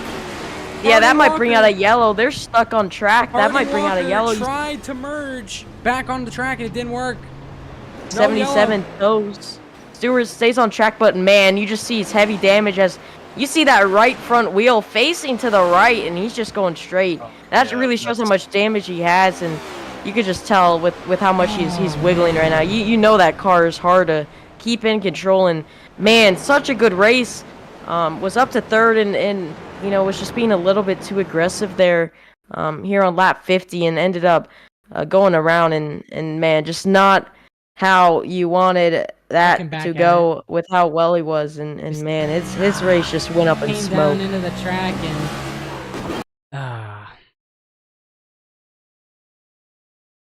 Yeah, that was. I don't know. I don't even know what to say, to be honest. I mean, that was kind of crazy what we saw. He had a heck of a run going, and he locked him up, went up high, and I don't know if he what happened if he tried to clear himself or what, but just bad news for him in the 77. Too Yeah, bad. for sure. Yeah, bad news indeed.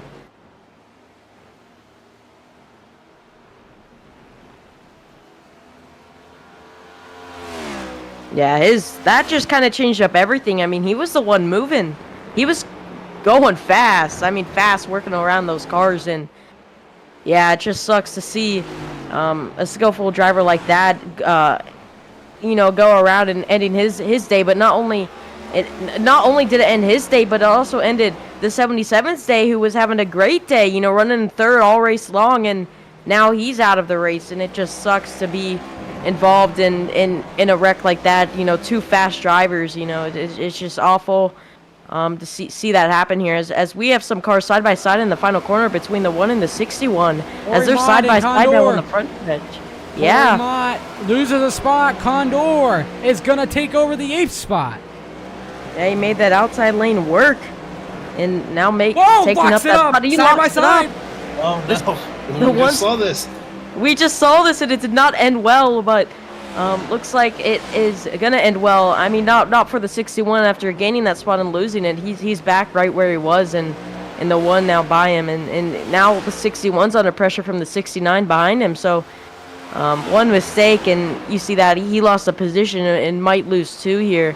Vince Mitchell, Unless he gets it all under control. after his wreck, making up ground, trying to make a move on Garth Griswold. Yeah, and here are 2 drivers that are on that. They're below the cutoff, so this is crucial for both of them. But with Vince Mitchell, he's I think -3, and check Garth up. is -7. Round the outside in the carousel.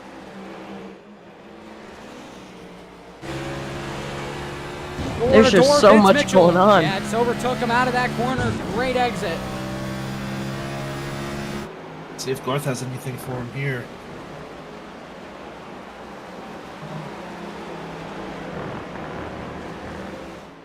Man, so much going on all at once. It's like you don't know what to look at. I mean, there's stuff going on all over the track. my gosh. Whoa! Super wide, both the 61 and the 1.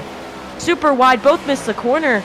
Man, that was crazy. Now in the SS61, back out in front of the 1, and I don't think the 1's too happy over the radio.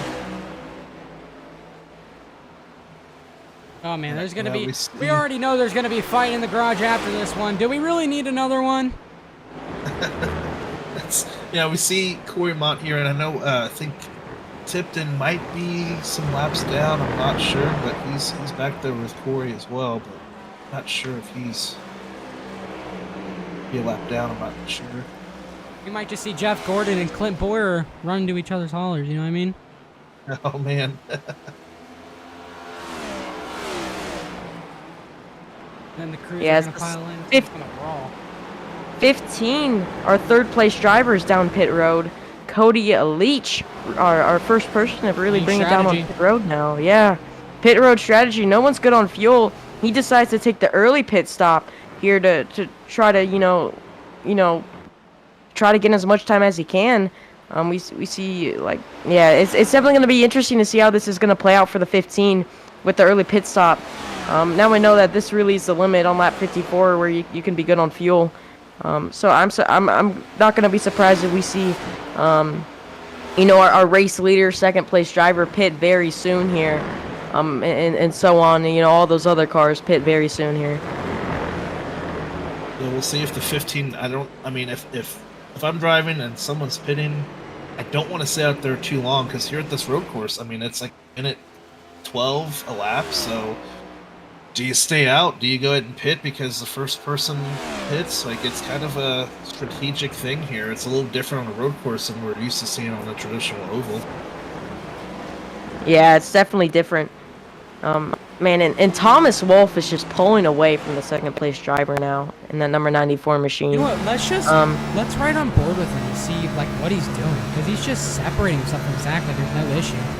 Yeah, going into the bus stop now, you really get to see how close he has to get to that inside wall, that the wall on the right, and then going into the bus stop, he's on the curbs, and now on this long right hand corner, and you just see how low he is, how easy he is on the gas, both in the corner and on the exit, to not slide, and man, it's just fascinating to watch such a skilled driver going around this racetrack. And you know, it's for all the viewers at home, if you don't have a simulator, this is challenging. If you do have a simulator and you haven't done like any road racing before, I do want you guys to go out and try this, because it's harder than it looks, man. It takes a lot of skill for these drivers to do what they're doing here today, and it's just fascinating watching someone like Thomas going around this track, and it's awesome to watch. It looks smooth on TV. When they go through the bus stop, it looks like art almost. When you're in the car on the sim, it's kind of it's a lot because you're hitting these bumps, and it's just kind of throwing your car. You're trying to communicate it to keep it from sliding, because you hit that bump, there's a good chance that rear end will catch, and you're just going to spin off the grass. There is a bus stop wall cam. You can definitely see how close they have to get. Oh my goodness, Zach Saunders. Man. Yes, so close there. And it just shows how it's really mean. I tell you over and over again, it's crazy impressive to what you gotta do to be fast. You gotta push the car to its limit every lap. To be fast, you gotta get as close as you can to that wall. And you know, it's so easy to make a mistake and rush that wall, and that can cause you to get damage and end your day. And it's just awesome to watch these drivers, you know, go through that and show us, you know, how talented they really are. Yeah, any tiny mistake it's very crucial, like we saw with Zach earlier. You know, he made a mistake somewhere along the track, and his lap time was at minute 15. Next lap at minute 11, back to normal. So that little mistake can cost you 3 to 4 seconds. 61 out of pit road. Had to have Zach Saunders go a little around him. Zander there.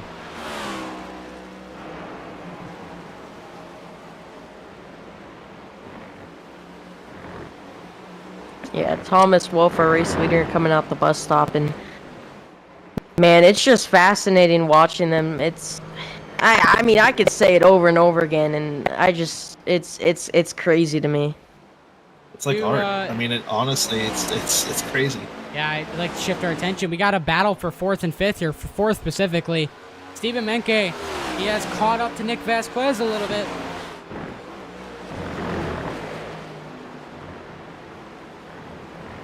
These guys are teammates, so we'll see. You know, teammates, playoff drivers. We'll see. That will test that teamwork aspect of things for sure.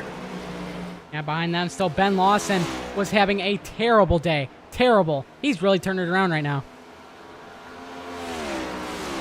Ben Lawson running 6th, so he's up there. He's getting going.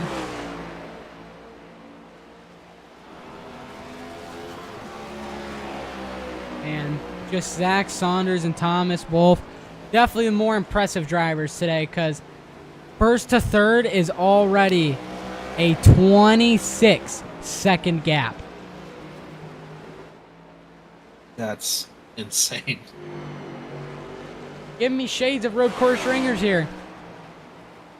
Just a little bit. Just a little bit. Thinking of Marcos Ambrose. Yeah, we'll see what happens if, I don't know if we had any more people. I know we had Nation 61 pit. I don't know if had anyone else pit, but see if that shakes things up. Or I don't want to put the jinx up there at caution. I don't know if we'll get, I don't know if we'll see one of those caution flags from that to really shake things up. Don't. Now I've jinxed it. It's that broadcast booth jinx that I've learned about. Man, look at Zach Saunders' race. brakes. His right, Yeah, we saw. right front brake. A lot of cars just getting into that first turn, and I know talked a little bit about it earlier.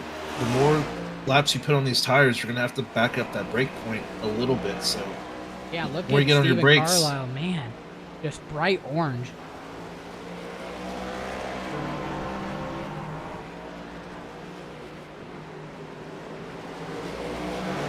And these teammates still working together, only about 2/10 off of each other in terms of total distance. And their other teammate is Ben in the 3 car, running 6. So he's back there watching, making sure they're, you know, minding their P's and Q's and not doing anything too crazy. Yeah, Nick and going after.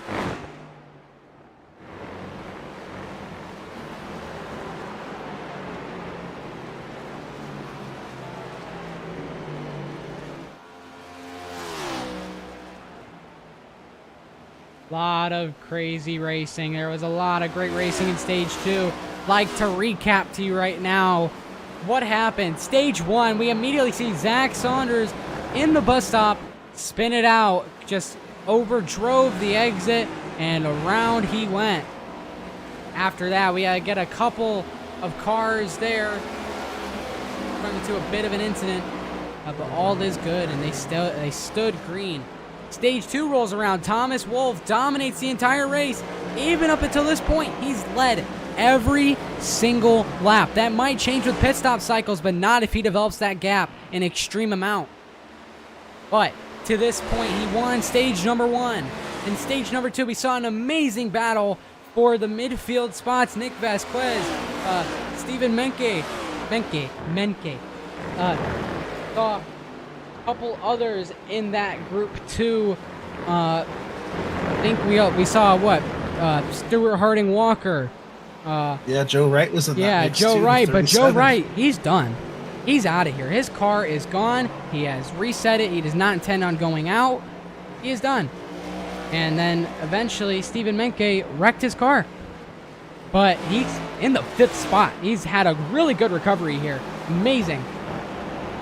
And then the Unforsaken happened, and as Stephen Harding Walker was starting to move up, got on that podium spot. But man, I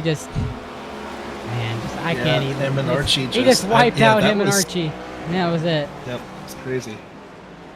And Archie was, again, he's subbing for Jim Mott in 77, had a heck of a race going tonight, and unfortunately, 77-29 got into it a little bit, so we'll see how that goes in the garage area, if that's not already happening. Hopefully it's not. I don't want to Hopefully jinx they can have a anything. peaceful talk. Sorry to interrupt you. I apologize. But Oh, you're okay. Thomas Wolfe, he's pitting. Uh-oh.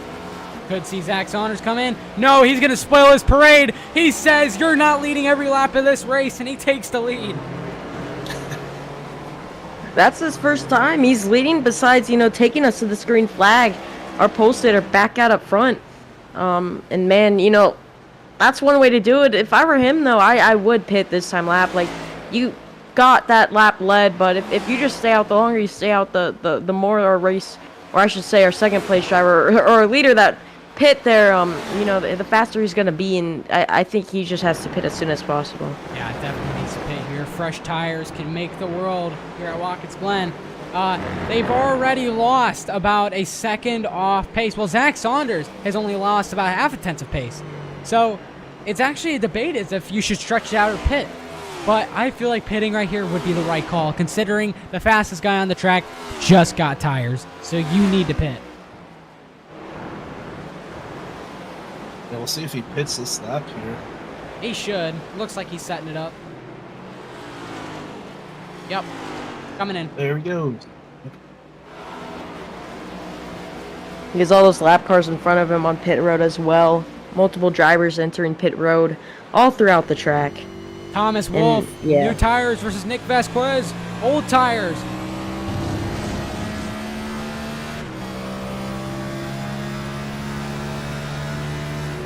See if the 22 makes it hard for him to pass, or if he Nick is holding him off. lets him pass. Yep. Almost gives him the bumper, holds him up tight. Not what Thomas wants. He does not want to be stuck behind the 22, and he gives him away. Stephen Carlisle. Nick is not making it easy. Oh, this is going to be close. Zach Saunders is out in front of Thomas Wolfe. Not what Thomas Wolfe wanted there. And oh, man. And he's got the fresher That's one- tires too, Zach Saunders does. Yep, that 22, it held up the 94 just enough for Zach to get out in front of him. That 22 really kind of cost some time there to the 94. And now it's off to the horses for Zach Saunders, and he's going to try and pull home a race victory.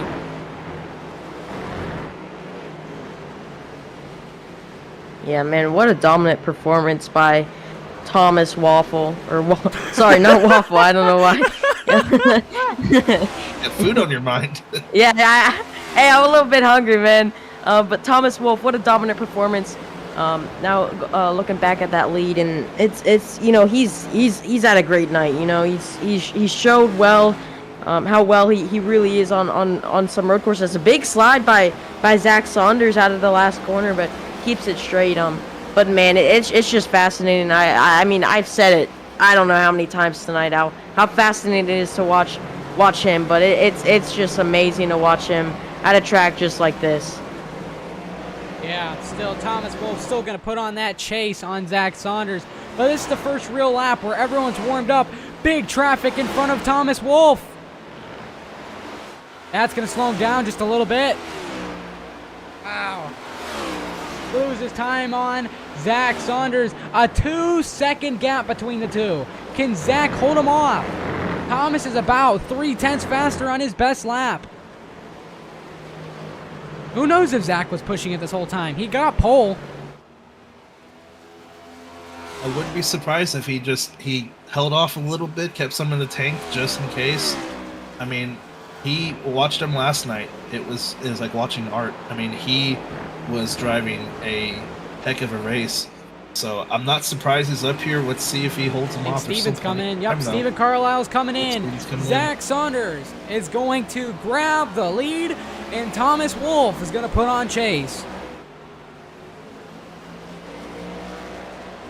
Man, what a race here at Watkins Glen so far, and we still have a long way to go. I mean, 20 laps, less than 20 laps, and this race, you know, it's been entertaining this entire race. We've seen mistakes from the leaders, we've seen mistakes from other drivers, we've seen great racing from other drivers, just not like, I mean, we've seen racing from every person in this field.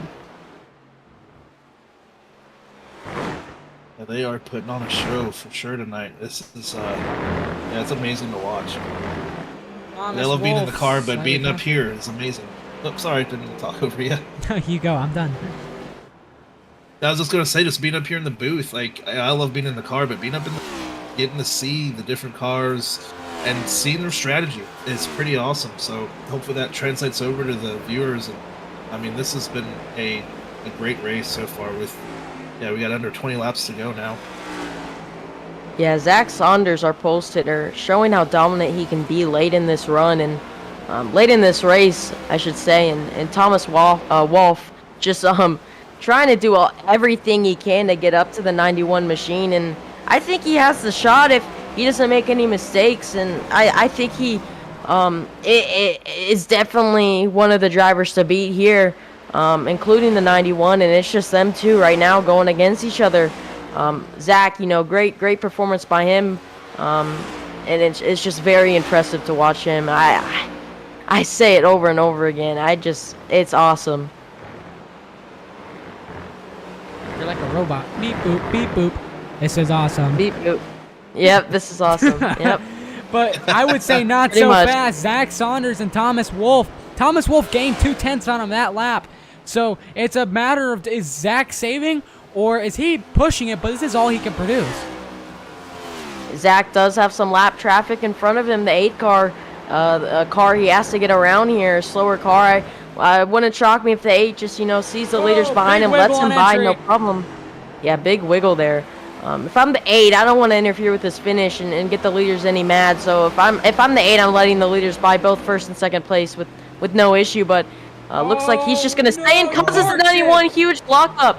Decides to stay in front of the 91. 91 now wide in the corner, is gonna lose a lot of time. 8 realizes a mistake and pulls off the track and decides to let him by, but that's going to give the chance, the 94 a chance to catch up a little bit there. As man, big lockup entering turn 1. Huge mistake from the 8 machine, who was a lap down, you know, being in front of those leaders. But you know, that's not the only lap traffic the 91 has to get around, as he has another lap car, Jonathan Ledger, coming up in front of him now.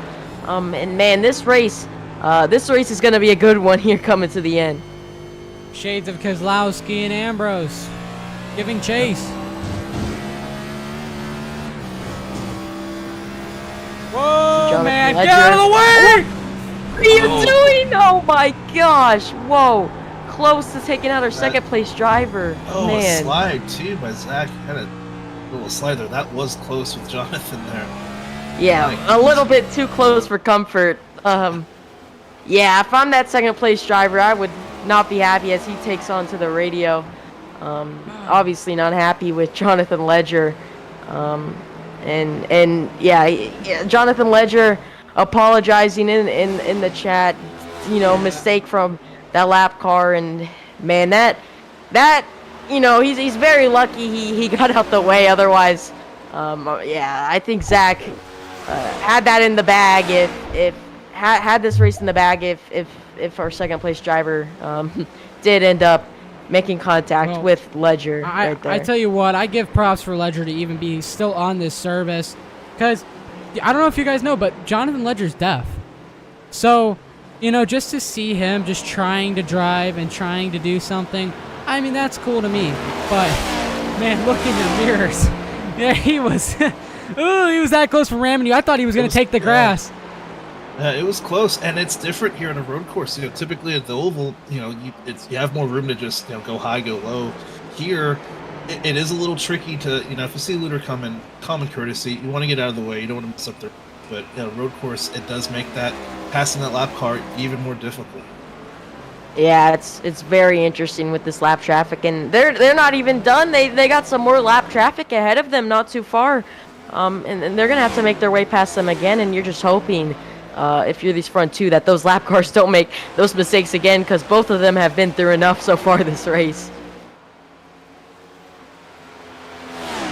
So you see them going on the long straightaway now, beginning to go into the bus stop here as Zach, once again, our race leader now. He was our pole sitter, made the mistake early on, now leading this race. Goes a little bit wide in the bus stop. Might have lost a little bit of time there between the second place driver and great driver, our 91 driver right here, 91 machine. But we've seen him make mistakes.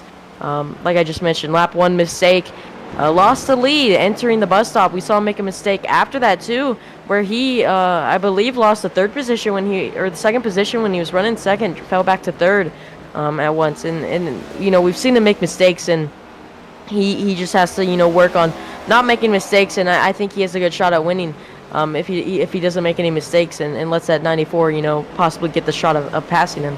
Well, Thomas Wolfe, Zach Saunders is making Thomas Wolfe play chase right now. It's a game of cat and mouse. It's when do I go? When do I keep making this guy burn up his tires so he's forced to catch me?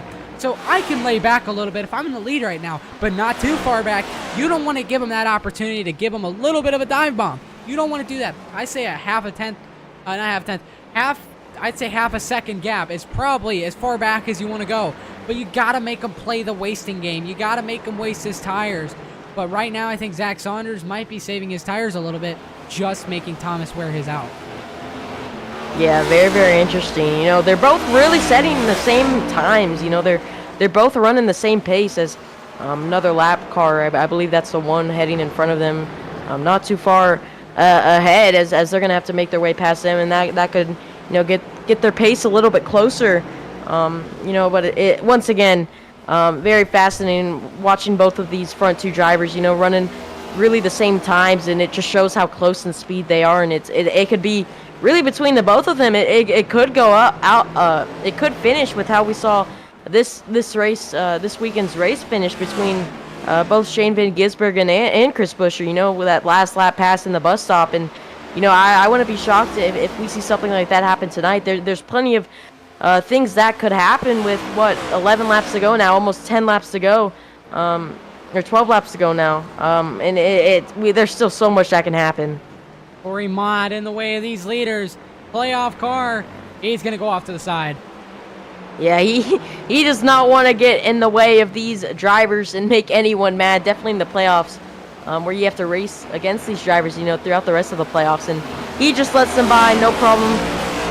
And it's that's what you got to do. That's what the eight should have done, and Ledger should have done. But they both apologized. Luckily, didn't wreck the leaders. But once again, coming to 11 laps to go here at the line. and it's just close. The 94 is pulling his way into the 91 ever so slightly. It's just getting closer and closer as the 91 gets a little bit loose on entry. Zach Saunders might be starting to go now. Got to lift off and take off. Yep, look at him. He's swaying that car out. Time to go. Time to defend. Thomas Wolfe doesn't seem fazed by it, though. Look at this. Oh, he's getting closer. Put him in the bus stop. Thomas Wolfe creeping in his rearview mirror. It's going to be one of them fantastic Watkins Glen finishes if this holds up. Zach Saunders has been really consistent since lap number 1, except for the one incident. He's been consistent, been able to keep it up. So has Thomas Wolfe. It's going to be whoever breaks first.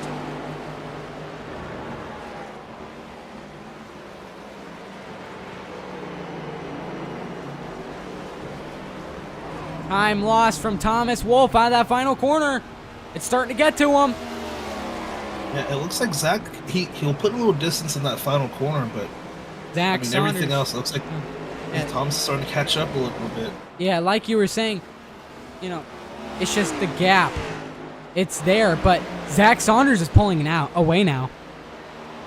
Well, now with 10 laps to go, I mean, he's pulling away, Zach is, but you also got to think, Zach could be pushing a little bit harder than the 94, and the 94 maybe saving just a little bit for those last, 5 laps to start pushing and maybe gain some time on Zach very fast, Luckily, he's not losing too much time, he's still there within distance for the end, and, as long as neither of them make mistakes. Nope, there's not. No, They're there's a pitting, wreck. They're pitting. Never mind. Okay. I apologize. It just, whenever a bunch of, whoa, then there is a wreck. The 7, and then they collided. Almost went off track. Both of them did. It was a lap car in the 7. You're scaring me, Jacob, man. You're scaring me. There was a wreck, okay? Well, technically, there was an incident. All right.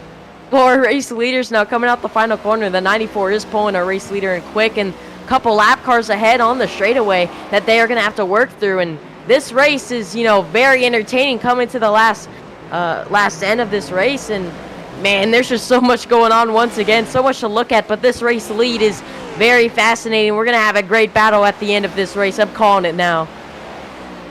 Yeah, especially with these lap cars now, too. Like, they're going to play a factor into these last handful of laps, so we'll see.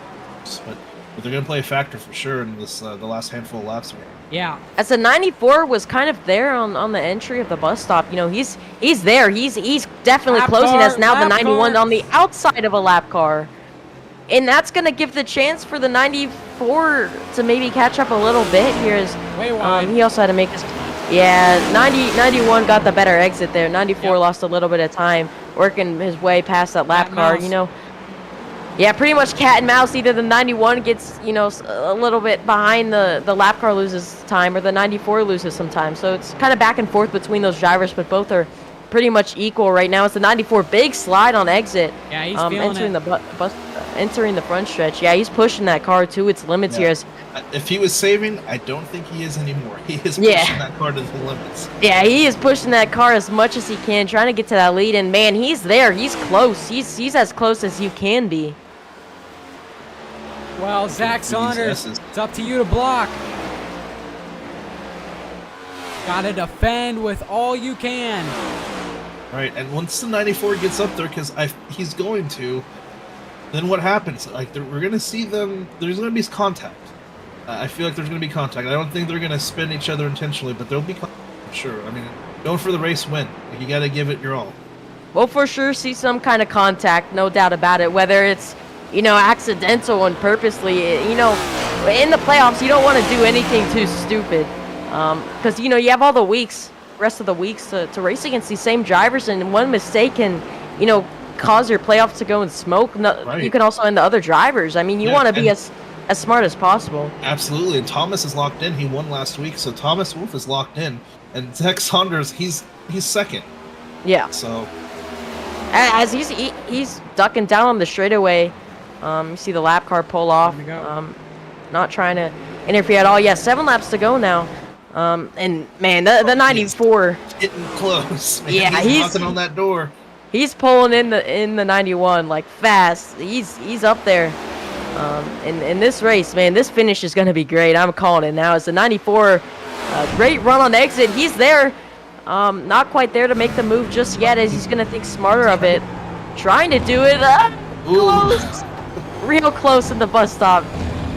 Tried to do it and just couldn't get there. But now coming into this long right-hand corner, I mean, it's close. It's like you said, Joe.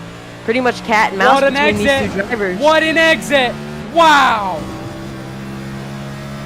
Man, Zach, he put a little distance on him. And again, here at this last turn, Zach, he tends to put a little more distance on that 94, but the 94, again, cat and mouse, it tends to close that gap when they go into that first turn.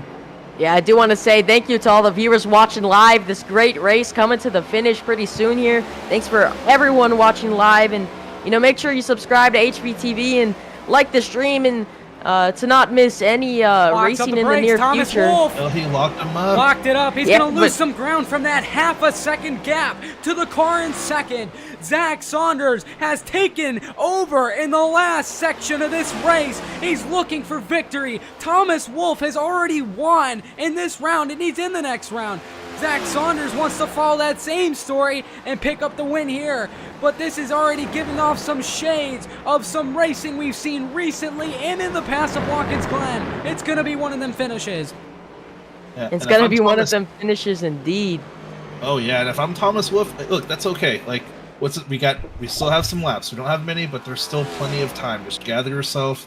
And you just got to hyper focus right now. He's still within striking distance. So yeah, you just don't, you don't need to make the move now. You don't want to make the move too early and let the 91, possibly make the move later on. It's a thing where you kind of got to be patient. You're right there. You want to make the pass, but you got to think smart. Whoa! And around goes Thomas Wolfe! Big slide. He makes. Oh no! He hits the inside wall. I think that just ended his chance at getting the win here. And man, huge mistake by Thomas Wolfe. That's really the first mistake I think we've seen him make all race, and that possibly just ended the chance of him winning this race unless the 91 makes a huge mistake. Wow. Game changer. Yeah, that changes everything. Man, oh man. That was something else there. Zach definitely looking in this mirror with a smile on his face. Luckily for Thomas, like Jacob and Jobo said, he's locked in. And Zach looking for this win. And man, it's awesome to get another win for Thomas. He's still in second, but sucks that happened for that number 94 machine. Just was shaping to be the battle of a lifetime. I want to go see what happened.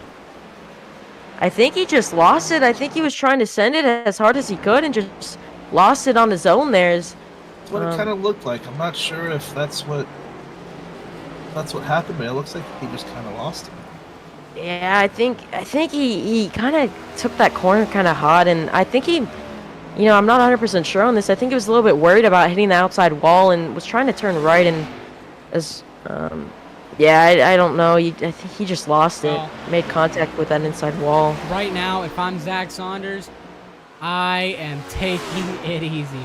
There is no way I'm pushing the car. I'm not doing that. That is no time to push right now at all. There is no reason to push. You have to be consistent. You have to be safe. You have to make sure you secure the race win.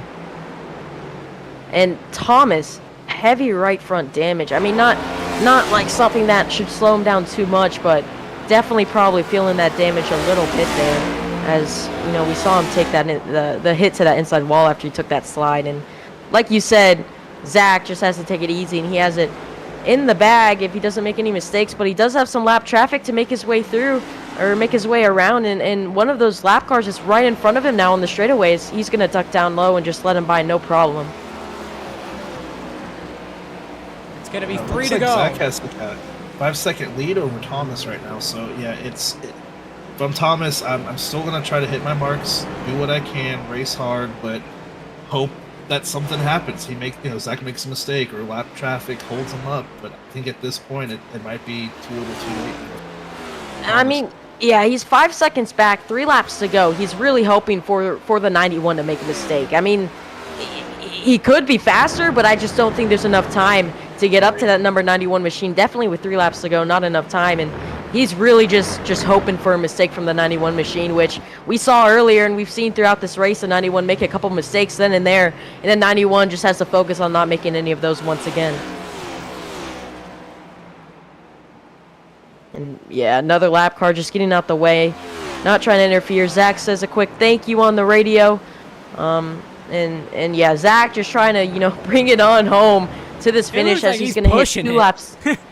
He's going to hit 2 laps to go here at the line, and he's just open, you know. You just don't mess up these last 2 laps. No yellow, no yellow.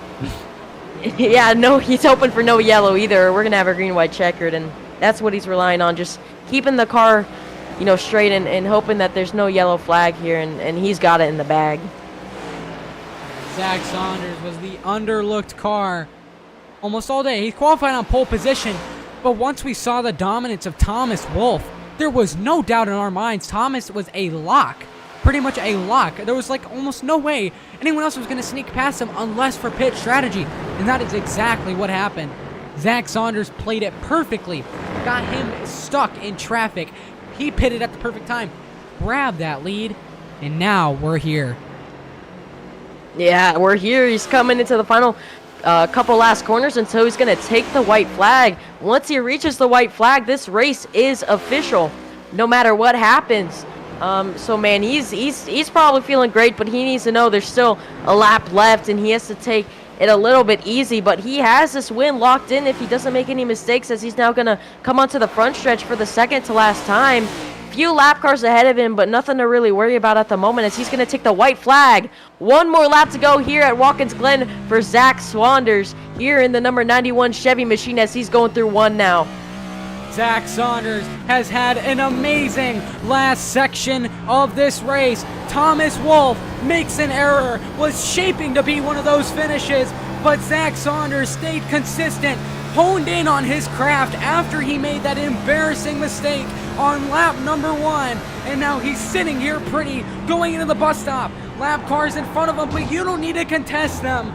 Zach Saunders, what a race for him is all I have to say. 6-second gap to second, but Zach Saunders through the carousel looking to have this one bagged. Those cars in front of him hoping not to startle up a wreck. But like I said, wow. Zach Saunders coming into the 2 final corners. What a dominant performance by him. Dominance from Thomas Wolfe. Zach Saunders spoils the party today. The Glen, they certainly went bowling today. Zach Saunders off the final corner, victorious and locked into the next round at Watkins Glen.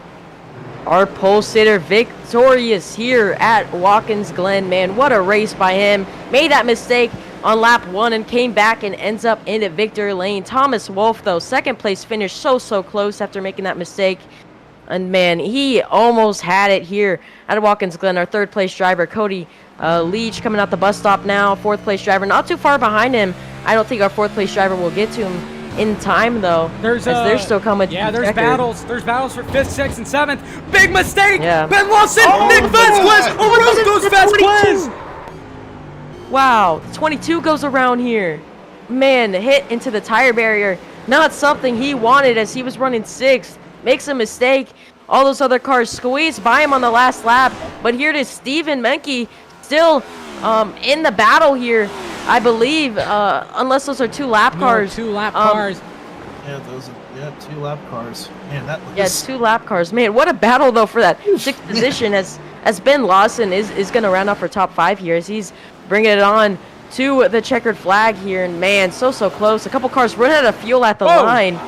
And yeah, they're wrecking now at the line. The 16 looks like he was just running out at the line and kind of rolling across. And man, just what a race. What a dominant performance by both the 94 and the 91. And man, so close for some of those drivers here, as Zach Saunders is now on the front stretch getting ready to burn it down, showing who is the winner. And man, it's just, you know, it can't get any better than that at a road course like this. Here in New York, though, what a race for Zach Saunders, as he is burning it down on the front stretch. What a victory. What a race. My goodness. What a race indeed, man. Like I said, can't get any better than that. Drivers complimenting him in the race chat. As I'm not sure, is that a teammate, Joe? Congratulating him behind? Oh my God. That might be our second place driver, actually. I'm not No, sure. that is not. That is Vince Mitchell. He finished 12th. It is Vince Mitchell. Yeah. Oh, he's It's hard burning to out tell too. from the angle. He's burning it down with his teammate here. Burning it down, both of them. Oh, he's pushing him. He's pushing him. He's He's driving in reverse. He's toe mater. He's like, you're the winner. I don't want to steal your show. How you go burn it down by yourself now? And man, what a way to get it done. And that's one way to do it. And once again, congrats to our race winner.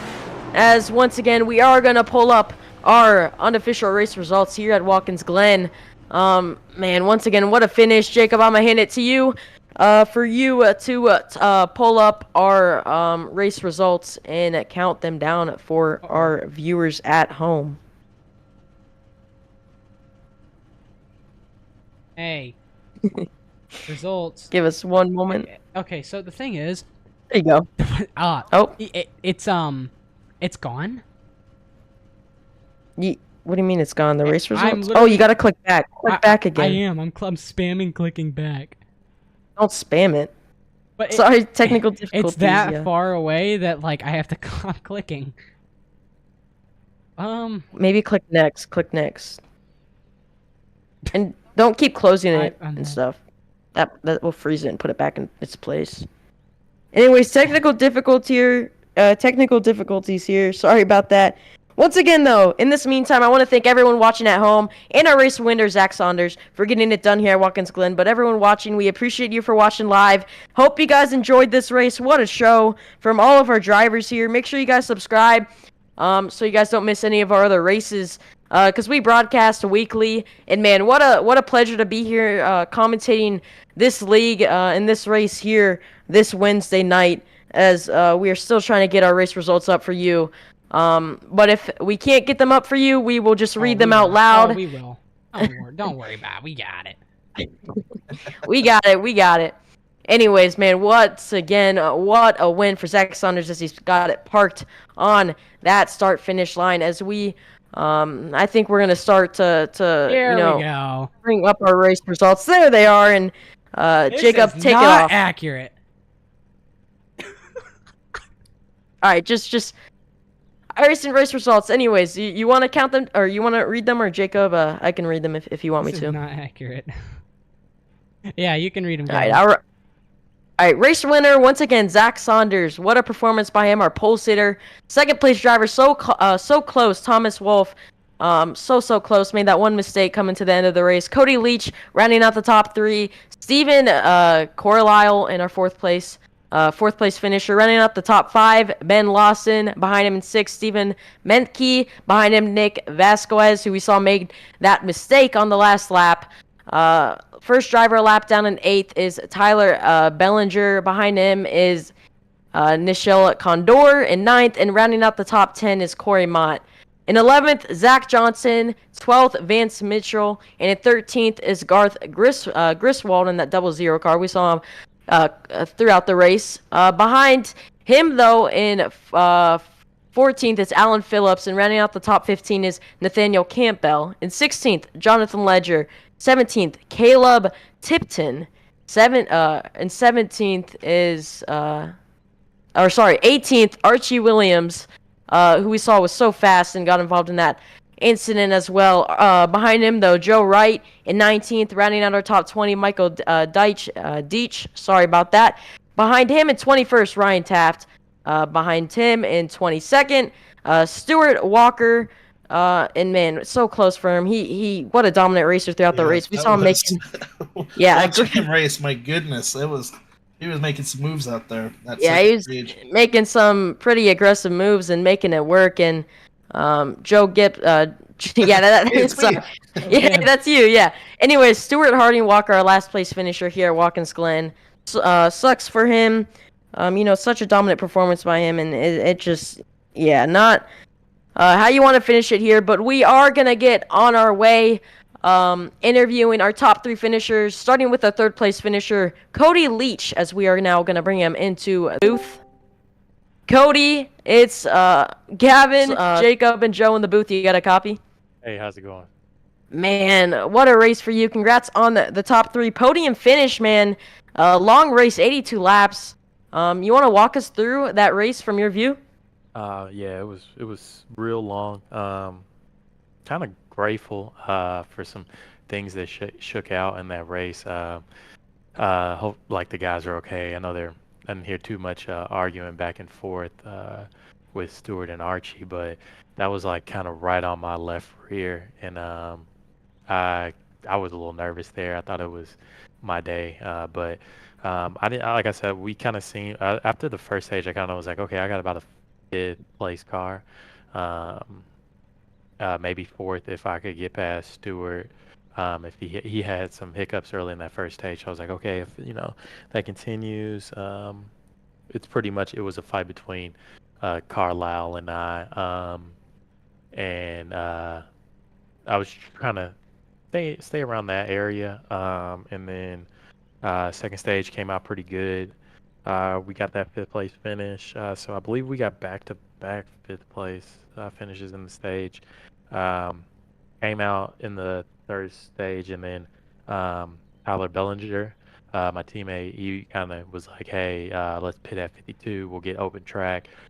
Just try to get a little gap in between you and 4th place. So I think I had maybe a second or a half on Carlisle when I went in, and then sure enough, like when he pitted and came out, he was a second and a half behind me. So I just kind of had to manage myself, which was nice, and then didn't have to worry about battling anybody the remainder of the race, which missed out on some fun, but it got us to finish. So it was a good race. And congrats to Saunders on the win. Thomas had a really good finish too. I mean, pretty much I thought he had this thing locked up, but he had a really good race. And Carlisle, it was fun playing a little strategy game with him. So couldn't ask for more. Hopefully get me off of that cut line bubble for the playoffs. That was the race we really needed going into Bristol. Yeah, going into Bristol next week, what's your mindset going into that short track coming from a road course?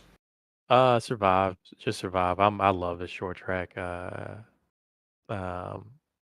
my preferred place to race. Being like a big dirt racer and late model guy. So Me too. I love, yeah. See, I'm telling you, everybody needs to learn how to race dirt in late models, and then you'll just be better. I mean, I'm not amazing, but you'll be better. You'll be better at your Cup Series and Xfinity and Truck Series cars. But you got to get that grassroots that stuff down. It teaches you a lot that I think people overlook in the iRacing ladder. But yeah, I love short track. I think at Bristol we'll probably maintain. We won't take an approach of let's just sit back and watch, but Denny? we won't be. Yeah, we won't pull a Denny, but we won't be battling for a win. But if we can get double stage points again, nice little top 12 finish. With such a long race that the Bristol night race will be, I think we'll come out good and be ready for the next round. Well, once again, congrats on the P3 finish. No, before we let you go, is there any, family, friends, sponsors, teammates you want to give a quick shout out to? Yep, shout out WRL, who we had Fifth Third Bank on the car this week, Bleach Report, my girlfriend for letting me race on Wednesdays, and the league for giving us this place. And you guys, thank you. We appreciate you. I know you guys were on the emergency call, on the emergency. So we appreciate you all for this, because that was a great call. I'm definitely going to watch it back later. Well, thank you, Cody. We wish you the best of luck next week at Bristol. And yeah, what a performance by you. Yeah, once again, congrats on the P3 finish. Thanks, fellas. And can't wait to hear from you all soon. Once again, that was our third place finisher, Cody Leach. We can't get the chance to talk to our second place finisher of Thomas Wolfe, so we are going to bring in our race winner, Zach Saunders. Zach, you won. Man, tell us how you did it. What a race. You know, you got the pole, and man, we saw you make that mistake on the first lap. You want to walk us through that race? Yeah. Yeah, had a good launch off the start there. Was able to pull over, get a good braking zone for turn one, and yeah, coming up the hill, got a little tight on the entry on the turn two, and was trying to battle it. But yeah, I missed the bus stop basically. I didn't get the right angle, and I hit that second curb, and the left rear wheel hit, and then when it landed, it bounced again, and that's what just tossed the car. So, yeah, I feel like a goober for doing that. Especially in front of the whole field. Luckily, everyone missed me, and I was able to keep it out of the traffic here. So, and then yeah, it was just play catch up. Knew I had a good car and stuff. And I knew Thomas was going to be really hard to beat You just hit that curve because way of too times I didn't get a good angle on it. That's all it was. Yeah, I missed. You hit it too hard. I and your I car hit just- I hit the first one too shallow, and just I got the really bad side of the second curve. But yeah, just just monotonously made my way back up to second there for the stage, and it was just did this same thing in the second stage. Had that spin, semi-spin, whatever you want to call it, left rear touched the grass in the final corner, and then it was just just don't make any more mistakes, Yeah. and there in the third stage, it was just try to stay as closely as possible to Thomas, and hopes he makes a mistake, and he's really consistent when it comes down to crunch time. Yeah, so. we saw that. We thought it was gonna be one of them classical finishes, but were you stressed coming to the final laps? Because he looked like he was hungry, man. Stressed isn't even the word. I had to pull out the strategy book, and was really lucky he didn't take two. He took four on his stop, and was I had to take two to make anything happen. And Watkins Glen's notoriously bad about. It's really hard to make a pass. Yeah. You got to set the corner up. You got to set it up 3-4 corners in advance, and you've got to have just the biggest run you've ever seen. But yeah, I don't know what the heart rate was, but it was probably in the 120 for a good 5-10 laps. Like it was just the car was really weird to drive to on the left, on the fresh lefts, and we saw during pit stops it wasn't wearing the rights out at all. Yeah. And with it being clockwise track, it was just killing the left. So just took the gamble on the lefts. I lost one like that at Darlington, the first race we ran, or the first Darlington we ran. I lost it because a couple guys took two and I took four on a late race restart, and was caught up in the trash that happened after that. So to get one back, or to get a win like that is is pretty good. So, and Thomas, he was just flat out quick, and was really thankful he had that semi spin out of the final corner. Yeah, I do want to ask, what was your reaction when you looked in your mirror and saw that mistake by him? Thank God. You don't know how relieved I was. So and luckily it was just bring it home, and I think for him it was just bring it home, not do anything stupid as well. So it was really fortunate that he had the mistake. Kind of sucks. I think it would have been really good there towards the end. I was kind of struggling. The balance of the car was just way off from the tires, so it was really stressful and really had to work for it. Yeah, definitely answered my question early on in the race. Will we see strategy? Will we see carnage? We saw strategy. And we saw both. We saw a lot of both. You know what? I got to say, we saw a lot of both today. And you know what? I got to say, thank you for spoiling his party, because that would have been boring. Because I don't know what I was gonna say at the end, but I had everything already pre-planned out if you had won in my head, and I was like, you know what, if this guy wins, I know exactly what I'm gonna say. But if this guy wins, all I could say is this guy dominated flat out. He wins at Yeah. Watkins Glen. That's all I can say. Like I don't have anything to add. Yeah, it's Yeah. yeah. I mean, if it wasn't for him taking fours, it was literally the perfect race for him. Like Mhm. I don't know how much better you can get. One big stage is almost led every lap. I think Steven got one in there. So if it wasn't, if I didn't pull the strategy, he had led every lap but one. So Yeah. uh, yeah, Well, stressful, eventful. I'm tired. yeah. Well, man, what a race! Great job to get the win. I don't know if Joe, do you have anything to ask Zach? No, I was just gonna say congrats on the win. I know you won last night, so hey man, this is 2 for 2. Congrats. Yeah. I did that back at Milwaukee with Trucks and Cup. So to sweep, kind of swoop the weekend or the week is pretty cool. We'll take it. It kind Yeah. of sucks, Thomas spun, but we take him any way we can get him. Well, once again, congrats on the win here at Watkins Glen. And also congrats on the win last night.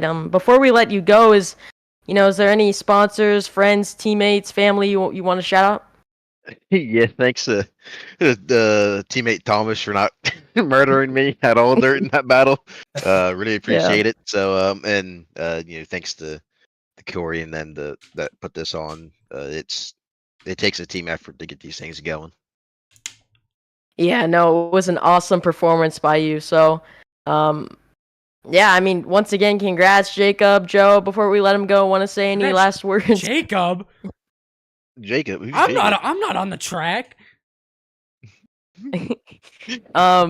No, I mean, like, before we let him go, do you want to say any last words? Sorry. Oh, yeah. I just want to say that was definitely one of the most action-filled road courses that I actually didn't find boring for once. So thank you for this league. Thank you for you and Thomas for putting on a show. Thank you for all the guys, even more back there, like Nick. He was putting on a show. Gosh, It was just Stuart battles throughout the Stewart field. Stewart was putting on a show until he Made a Yeah, mistake, yeah. I looked back at that, but Yeah. that coming up on that battle between Nick and Minky and whoever I think was fifth, I was like, I think I've got enough of a buffer just to lay back and let them do their thing. Don't want to be a part of that mess. Yeah. So Well, anyways, once again, congrats on the win here at Watkins Glen. We wish you the best of luck next week at Bristol. And man, what a show you gave us and the viewers, everyone watching at home. And yeah, once again, best of luck next week at Bristol. thank you. Well, that was our race winner, Joe Gibbons, here at Watkins Glen. Before I hand it off to Jacob, I do want to say thank you, everyone, for watching this stream. We hope you guys enjoyed. Man, what a battle.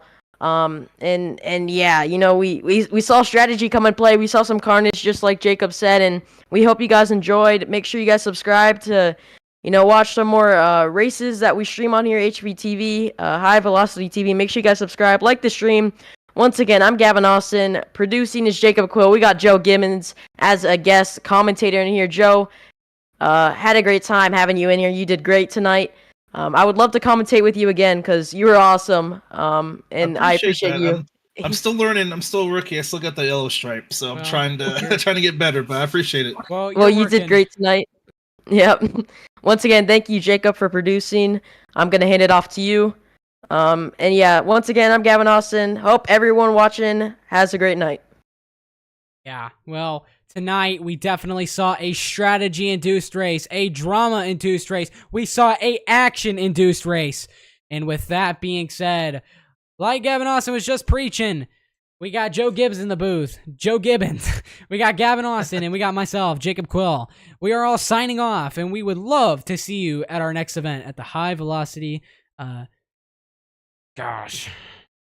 Velocity TV. TV. High Velocity TV studio. We would love to see you. Any league we go to next.